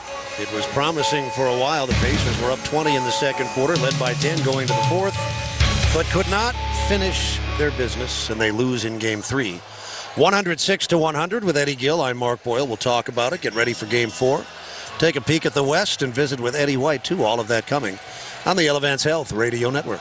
Today we have two very special guests on our program, introducing Lem and Lime. Hello. For Starry Lemon Lime Soda. Thanks for having us. What is Starry Lemon Lime Soda? It's a crisp, clear burst of lemon lime flavor, and it's caffeine-free. Between us, one of you must be a little more important to Starry than the other. Who is it? We're both important. So it could just as easily be Starry Lime Lemon Soda. No, that doesn't sound right. Oh, I like it. So you saying hip-hop could be hop-hip. Works for me. Starry Lemon Lime Soda. Starry hits different. Hi, this is Archie Manning. After years of playing football, I've learned to listen to my body. These days, that includes listening for signs of heart problems like chest discomfort or feeling tired from doing simple activities. The expert team of heart specialists at Ascension St. Vincent has made it the st hospital for cardiac care in Indiana. So when you need care for your heart, contact the winning team at ascension.org/St. Vincent Heart. Thanks for showing up, Indy. Nothing beats catching your Pacers IRL, and nobody knows that better than you. So next time you want to hit up a game, Ticketmaster's got your back with tickets to every upcoming matchup. Whether you are catching the Pacers at home or on the road, you'll find tickets at Ticketmaster, the official ticket marketplace of the Pacers and the NBA. Keep putting that jersey collection to use and get Pacers tickets today. There is no better brag than saying you saw it live. See you courtside again soon, Indy. If you want a tire shop that doesn't feel like your ordinary tire shop, then you need to meet Tire Man. Bell Tire. Good point, Tire Man. Tire Man works at Bell Tire. He's part tire, part man, all heart. Bell Tire. Right, Tire Man. We repair flats for free at Bell Tire. And as Tire Man just said, we actually care about our customers. We're not your ordinary tire shop because we're changing tires. Bell Tire. In downtown Indianapolis, the New York Knickerbockers have pulled to within a game of the Pacers in this Eastern Conference Championship Series. They win Game 3, 106-100. The Pacers lead the series 2-1. With Eddie Gill, I'm Mark Boyle. Let's take a look. The Knickerbockers 1-2 in this series. And they have really been good for some reason on the road. They have a losing record at home in the playoffs. Overall, they're now 9-6 in the postseason. They're 6-1 on the road, 3-5 at home. Eddie, what do you make of that? To me, it's a different level of focus and determination. You understand that historically, and what the numbers say is teams are better at home.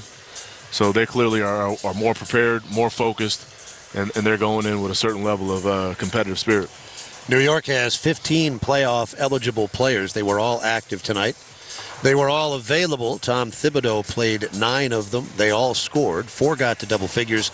The story of the game really was Karl Anthony Towns. He had 4 points through 3 quarters. He scored 20 in the fourth. I don't have the play-by-play in front of me, but if I'm not mistaken, he had most of those in the first 6 minutes of the fourth. It happened in a hurry. Yeah, it definitely happened in a hurry. And as a team, they put 36 points on the board in that fourth quarter. After not scoring more than 26 in any of the first 3. Towns was 8 of 17 from the floor, 2 of 8 through 3 quarters, which means he was 6 of 9 in the fourth. He went 3 of 7 from three-point range and 5 of 6 from the foul line. Jalen Brunson did not have a good game shooting the ball, 6 of 18 from the floor, 1 of 5 from three-point range, but he was flawless from the foul line. He went 10 of 10. Now, he went 14 times in Game 1, 10 more times in Game 3. He is just one of those players, and we saw another one in the previous series in Donovan Mitchell, just so clever and so nuanced in the way they attack. It's not literally impossible to keep them off the line. For example, Brunson went 5 times in Game 2, but more often than not, he's going to live on that foul line. Yeah, sometimes it feels like it's impossible with their craftiness. But while he didn't shoot a great field goal percentage, he did hit a clutch one in that fourth quarter to really be able to keep the Pacers at an arm's length distance. The rest of the scoring for New York, 16 points for OG Anunoby. Mikal Bridges had 15. 9 off the bench for Miles McBride. After starting all of New York's playoff games before tonight, Josh Hart played off the bench and scored 8. Mitchell Robinson started for the first time. He had 6 points and 4 rebounds in the first 6 minutes. In his next 23 minutes, he had 0 points and 2 rebounds, and you mentioned this more than once. He looked exhausted running up and down the floor. Yeah, his conditioning is just not at the level that it needs to be able to sustain, where in fact, he does have a real impact in the game. Do you think they'll go back to their original starting lineup in Game 4? Potentially, but it was no surprise to me in the going down the stretch in that fourth quarter. Josh Hart got all of those minutes. The rest of the scoring, beyond Robinson and his 6, Landry Shamet had 3, DeLon Wright 2 off the bench. Very significant contribution off the bench for Miles McBride. All 9 of his points in the second half, and his solid play allowed Thibodeau to keep Brunson on the side and keep him shielded from a potential 6th foul. That was big by McBride, a major contribution. Yeah, and Towns, again, was terrific in that fourth quarter, but in that third quarter, thought Miles McBride was able to get some things done in terms of his scoring and extra efforts to give the Knicks headed in the right direction. Active but not playing tonight for New York, Pacome Dadier, along with Ariel Hukporti, Tyler Kolek, Cameron Payne, P.J. Tucker, and Precious Atua. The Indiana Pacers are now. Was strong. I'm so childlike sometimes. Was strong. Yeah, it was pretty good. The Indiana Pacers are now 10-3 in the postseason, 4-2 at home. They too have a better record on the road, but they do have a winning record at home, unlike the Knicks, who have a losing record on their home floor. Indiana also has 15 playoff eligible folk. All were active, 14 were available. They played 10, they all scored, and 4 got to double figures. Tyrese Halliburton had 20 points, 7 of 15 from the floor, 2 of 8 from long range, and 4 of 4 from the foul line. Miles Turner right behind with 19. Pascal Siakam had 17, and T.J. McConnell came off the bench to provide a 4th double-figure score with 12. 9 points for Andrew Nembhard.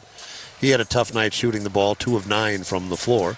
8 for Aaron Nesmith. Interesting that he suffered an ankle injury in the second half. It was a right ankle. We were told that his return was doubtful, but he was back out there in the second half, and down the stretch he was on the floor. Did you notice anything about the way he moved? Did he seem like he was okay to you? Yeah, I noticed he looked good. I mean, there's cause for optimism, although some of these cases it's the next morning that frightens you and gives you some concern. But I'm sure he'll get some treatment here tonight and certainly around the clock tomorrow. Obi Toppin had 8 off the bench. Ben Shepherd scored 3. Tony Bradley and Benedict Mathurin both scored 2 points off the bench. Mathurin played just 10.5 minutes in Game 2, only 8.5 minutes here in Game 3. Any theories as to why his minutes have been not eliminated? He's still out there, but definitely fewer minutes than he's used to. Yeah, and I would give more credit and attention to some of the things that Ben Shepherd has been able to do from a defensive standpoint. Offensively, he's reliable with in terms of making the right decision, spread the floor, knock down open shots. But to your point, it'd be interesting to see when and if Rick Carlisle decides to go back to Mathurin. Also of note, Tony Bradley, 2 points, 3 rebounds. That doesn't jump out at you, but 15 minutes off the bench. He contributed in Game 2. Thomas Bryant didn't get off the bench tonight. Bradley took his minutes, and he has responded well. Yeah, and I look at Tony Bradley much like I look at Ben Shepherd in terms of very sound and fundamental what he does defensively, and then offensively he knows how to read the game and put himself in right position. Other than that, There were 5 others that were active tonight. 4 did not play. Thomas Bryant, Johnny Furphy, James Johnson, and Jarris Walker. The 5th, Isaiah Jackson, has been out the majority of the season with that right Achilles issue. Bench scoring, the Pacers got 27 points from their substitutes, New York 22. Both teams shot 44% from the floor. The Pacers coming in had shot 41% from three-point range over the course of their 3 playoff series. Just 20% tonight. I don't know that we would necessarily credit New York with more voracious defense. The Pacers missed a lot of shots that they've been making in these playoffs. They did miss some open ones, but I would give the Knicks some credit, again, especially in that second half. Their level of desperation certainly jumped. Meanwhile, I thought the Pacers had a number of possessions where there's more dribbling than passing. New York shot 34% from out there. They outscored the Pacers by 18 points, 33-15 from three-point range. Both teams scored 27 points from the line, and both teams were very good. New York, in fact, excellent, 90%. Of the Pacers were good, too, at 82%. First time in this series, Indiana out-rebounds New York, 38-37. The Knicks, though, with a 9-6 edge on the offensive glass. The Pacers' leading rebounder with 7 was Nesmith.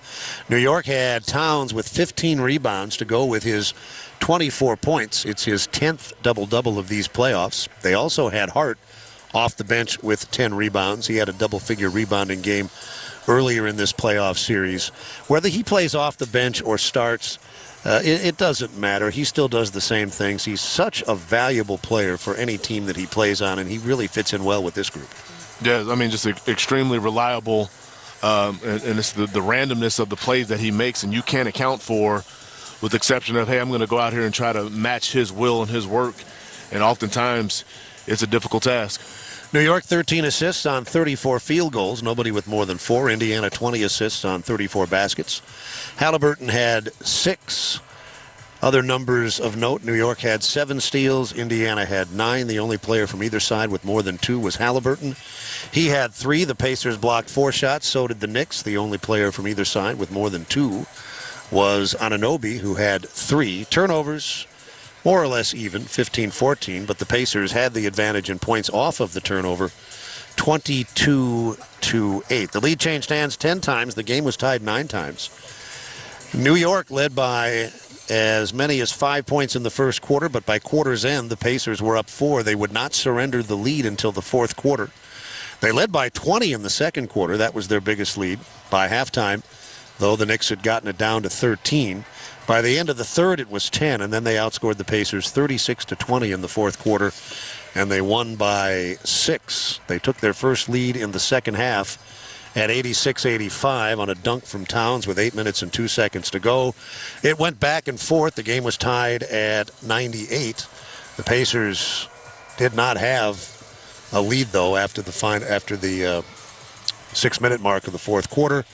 And then Hart made some foul shots, Brunson made some foul shots, and they nailed it down from the line, winning it 106-100. Fair to say, is it not, that through 3 games, nothing's really changed. We thought at the start of the competition that it was a very evenly matched series. It could go either way. All 3 of these games could have gone either way. So really what we expected, more or less, wouldn't you say? There's no surprise here at all in terms of the overall results, or up to this point through 3 games. You know, both teams very good, evenly matched. It could go either way.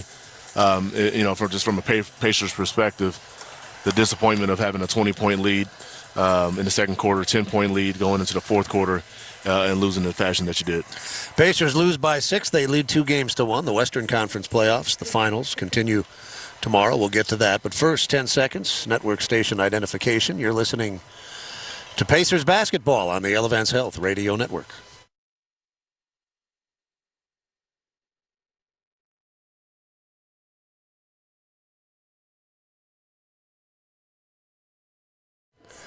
(106-100) the final. Western Conference continues tomorrow. We'll talk about that when we come back. Postgame coverage continuing on the Elevance Health Radio Network. At KeyBank, we know a small moment like, what's it like to have a yard? Can lead to an even bigger question like, am I ready to buy a home? And that's the type of moment where we'll meet you, prepared to talk about everything you need to know when applying for a mortgage, so you can try to turn those backyard dreams into reality. Paul? Yes? Question. Are you a hammock person? You know, I think I might be. For every financial need, we'll meet you in the moment. KeyBank opens doors. NMLS 399797, Equal Housing Lender. Be part of something bigger with a career at Nucor. When you join our organization, you become part of a team that makes an impact on people's lives, communities, and the environment.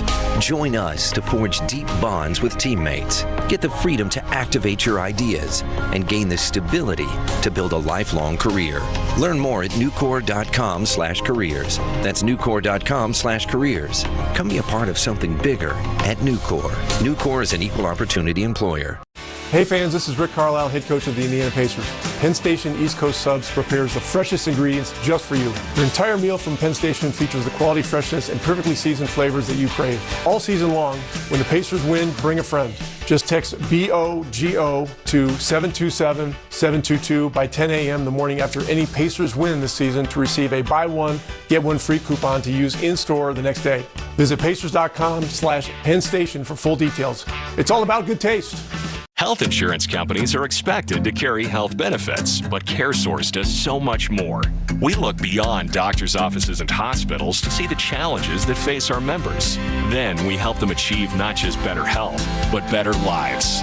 Along with healthy Indiana plan benefits, we help our members find stable jobs, housing, childcare, and rides so they can find greater independence. At CareSource, we're removing barriers. We're improving lives. We're reimagining health insurance. In downtown Indianapolis, the New York Knicks break through with a 106-100 win over the Pacers.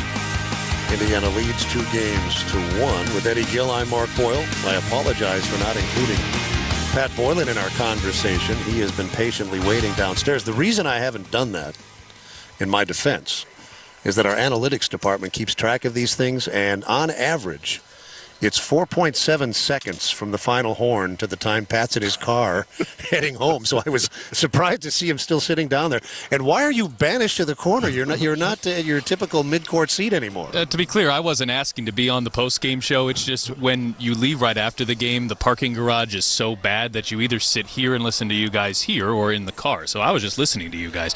I'm in the corner because ESPN Radio's here, and this is my ESPN Radio spot, unfortunately. But not quite as good as where we normally get to sit, but I'm not going to complain about a seat that's 15 feet from the court in the Eastern Conference Finals, so it all works out. Give me your take on the crowd tonight. You're down there court level. We're up here. Sometimes it's a different feel. It was a very vibrant building for much of the night.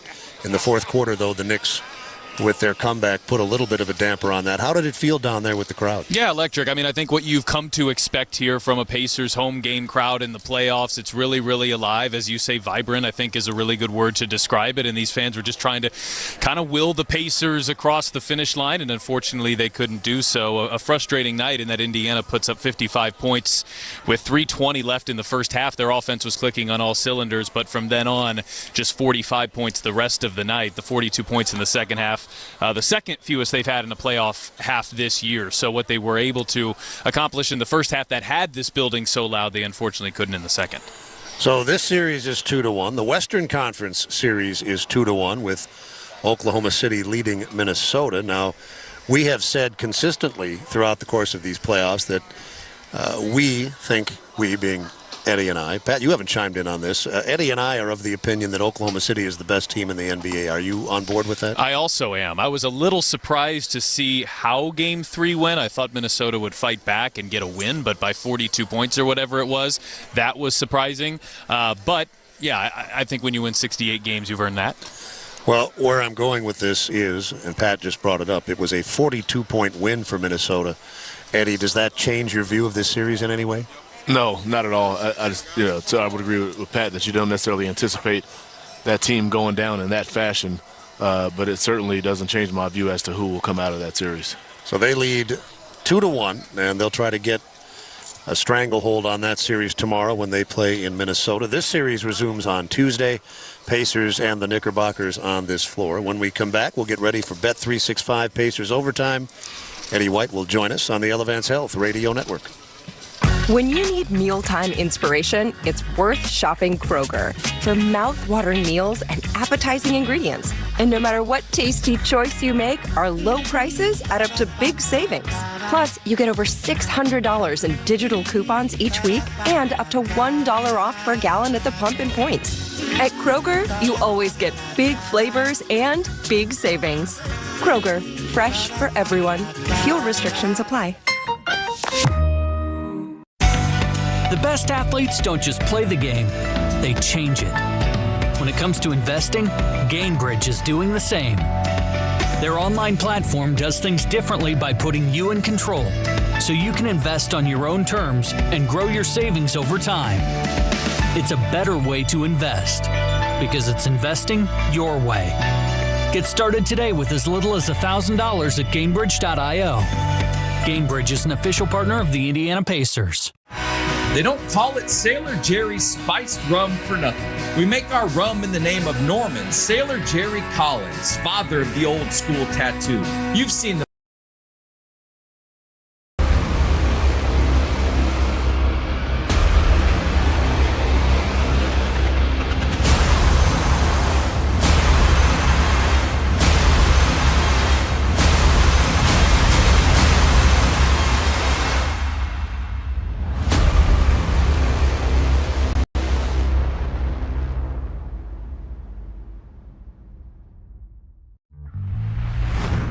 To every child and family who've needed us since 1875, and all who support us, our hospital needs no introduction. But just in case, it's SickKids. And it's our 150th birthday. Our mission has always been healthier children, a better world. The first children's hospital in Canada, SickKids. Pasteurizing milk to prevent disease 30 years before it was mandatory. The heart-lung machine that transformed open heart surgery. A pediatric kidney transplant in 1969. SickKids, SickKids, and SickKids. We discovered the gene for cystic fibrosis so patients live longer lives. And we just created the world's first Atlas of Cancer using machine learning to analyze 13,000 variations. Today, the hospital sees over 130,000 patients a year. We're a research powerhouse, a training magnet, attracting nearly 600 clinical and research fellows from around the globe every year. And we're the #1 publicly funded children's hospital in the world. We're celebrating 150 years of excellence, driven by philanthropy. What's next? Thanks to donors like you, we're going to keep healing Canada and the world, and we're going to heal the future.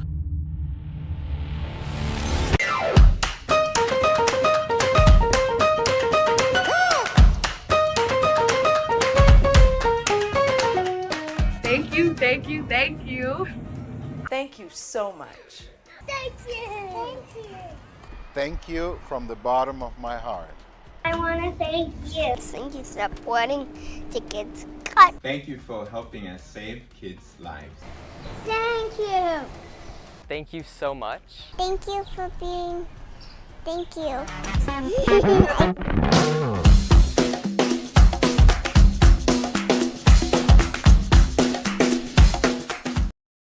I mean, the bottom line is we need to win the game. We got to win the ball game, go up 3-0.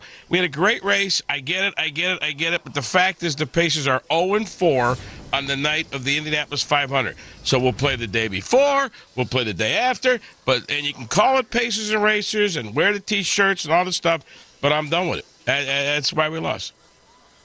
That's why we lost. Interesting take. Well, I'm reaching here, okay? I mean, the Knickerbockers now become the first team in ever to come back from 20-point deficit 3 times in the postseason.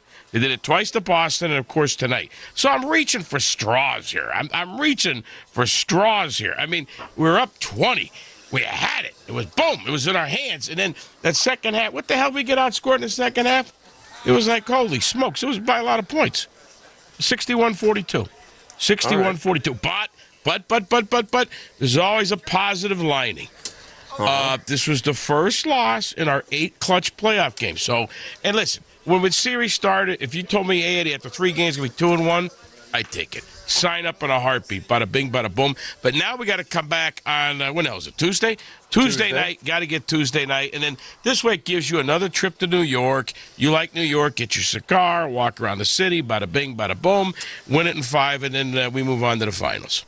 I do like New York, although it wouldn't have bothered me in the least if we didn't have to go back there. But you always think about you first. You always put yourself first. Yeah. I mean, that's why you blow us off in the road games. So you put your little velour personal windsuit on to get to the plane on time.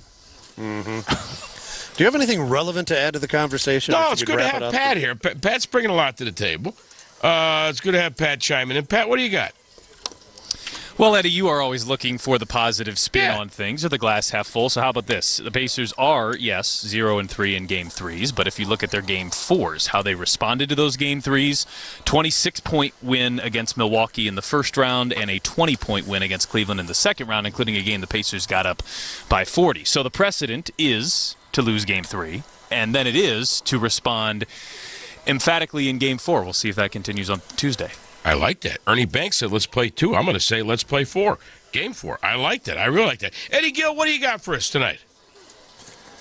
No, I think I would agree with Pat said, and not only just what's happened in the playoffs here. If you think about the course of this regular season, anytime there's been a disappointing loss, the Pacers have done a great job of bouncing back and responding with their sense of urgency to start the game, and it really has carried them through all 4 quarters in that very next game, and they've been able to come out with positive results. Why is that? I think it's something that, obviously they look at the film and study from a strategic standpoint things that they can correct. But I think even more so than that, I think the intangibles go to another level in terms of their determination, focus, and the disappointment they have in their outing that they had previous to. Makes sense. So that's 8 o'clock Tuesday. And then now we know for sure there will be a Game 5 in New York, 8 o'clock Thursday. If there's a Game 6, it's back here on Saturday. Also at 8 o'clock, yes, Eddie? Yes. Okay. And then a Game 7, if that should be needed, would be 1 week from tomorrow in New York. So we anticipated a long series. I don't think we've seen anything that comes as a surprise, although the way the games have unfolded might be a surprise. That comeback in Game 1 was certainly epic and historic. And what New York did here tonight was impressive. It depends how you look at things. You can look at a game like this or the game the other night in New York and you can say, man, the Pacers did a great job. Or you can say, boy, New York blew it. You can say the same thing tonight. Mm-hmm. I think, though, it's more accurate to say that the team that got the job done did exactly that because, yes, the other team faltered, as the Knicks did in Game 1, as the Pacers did in Game 3. But credit to the team that came from behind and did the job because it's not easy in these playoff situations. And, yes, the other team faltered in those situations. But I think more accurate, don't you, Eddie, to say that the Pacers won Game 1 rather than the Knicks lost it, and the Knicks won Game 3 rather than the Pacers lost it. Yeah, I mean, you saw what Aaron Nesmith did in that fourth quarter. His performance is required. You're required to hit a big shot. Halliburton does that. And then in this particular game, Karl Anthony Towns shows you why he's one of the most dominant bigs in the game. Yeah, fourth quarter was very impressive. One thing I'd like to mention, you guys mentioned this in the fourth quarter, and I think it's worth, because a lot of people listening to us were at the game, and obviously they don't have transistor radios in their ears. You mentioned that the teams, I think we'll all agree with this, the teams were really basically even. And so, like, tonight's result, even though the Knicks made the great comeback, shouldn't surprise many people, as was the comeback by the Pacers in Game 1. I think you just said it. I don't think anybody thought either team was going to win in 4 games. No. I think most people thought it was 6, and it just may be a 7-game series. You know what's interesting, though? It's totally the opposite of last year in this regard. Last year, the home team won every game until Game 7. This year, the road team has won every game so far through 3 games. Mm-hmm. Very odd. And the road teams in general are having more success in the playoffs this year than normal. Any reason for that? Yeah, I can't really put a finger on anything specific. I would have to see it over the course of, several seasons to see if there's something that sticks. But, just one of those things here this year. I don't anticipate home court not being an advantage moving forward for teams. All right. Anything else, EW3? Nope. Just get ready for 4. Get ready for 4, and that's the lucky number. All right, we'll see you on Tuesday. We'll talk then. Pat, anything from you? That's it. We'll look forward to chatting with you guys at 7:30 on Tuesday. And that Fever game is Wednesday at what time? 7:30, I believe. But Eddie Garrison, please feel free to correct. Yes, it's 7:30. Okay. So we'll look forward to that. Any thoughts, Eddie Gill, on Game 4 coming up Tuesday?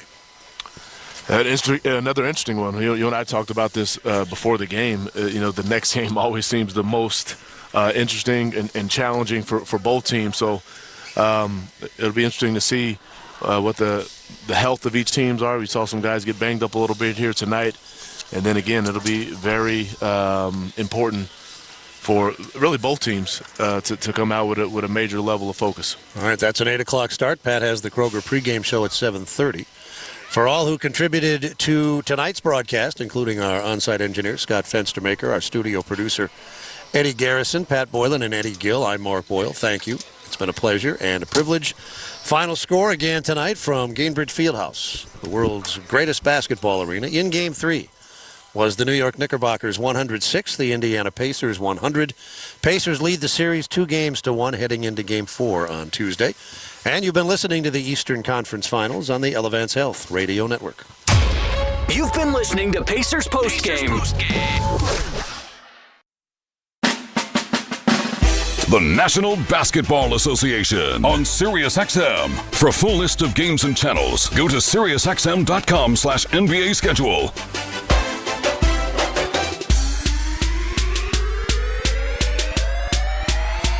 It happened in baseball. I'm Mick Kern. Hear it all on demand. Your favorite shows, your favorite games. Don't miss a second of your favorite SiriusXM programming on demand with the SiriusXM app. Download it now for free.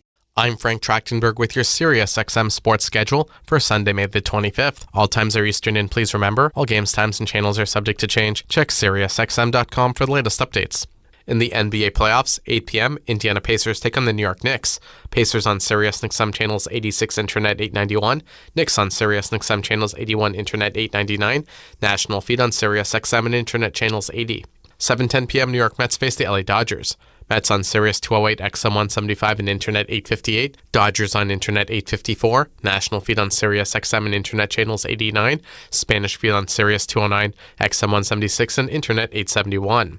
I'm Frank Trachtenberg with your SiriusXM sports schedule for Sunday, May the 25th. All times are Eastern, and please remember, all games, times, and channels are subject to change. Check SiriusXM.com for the latest updates.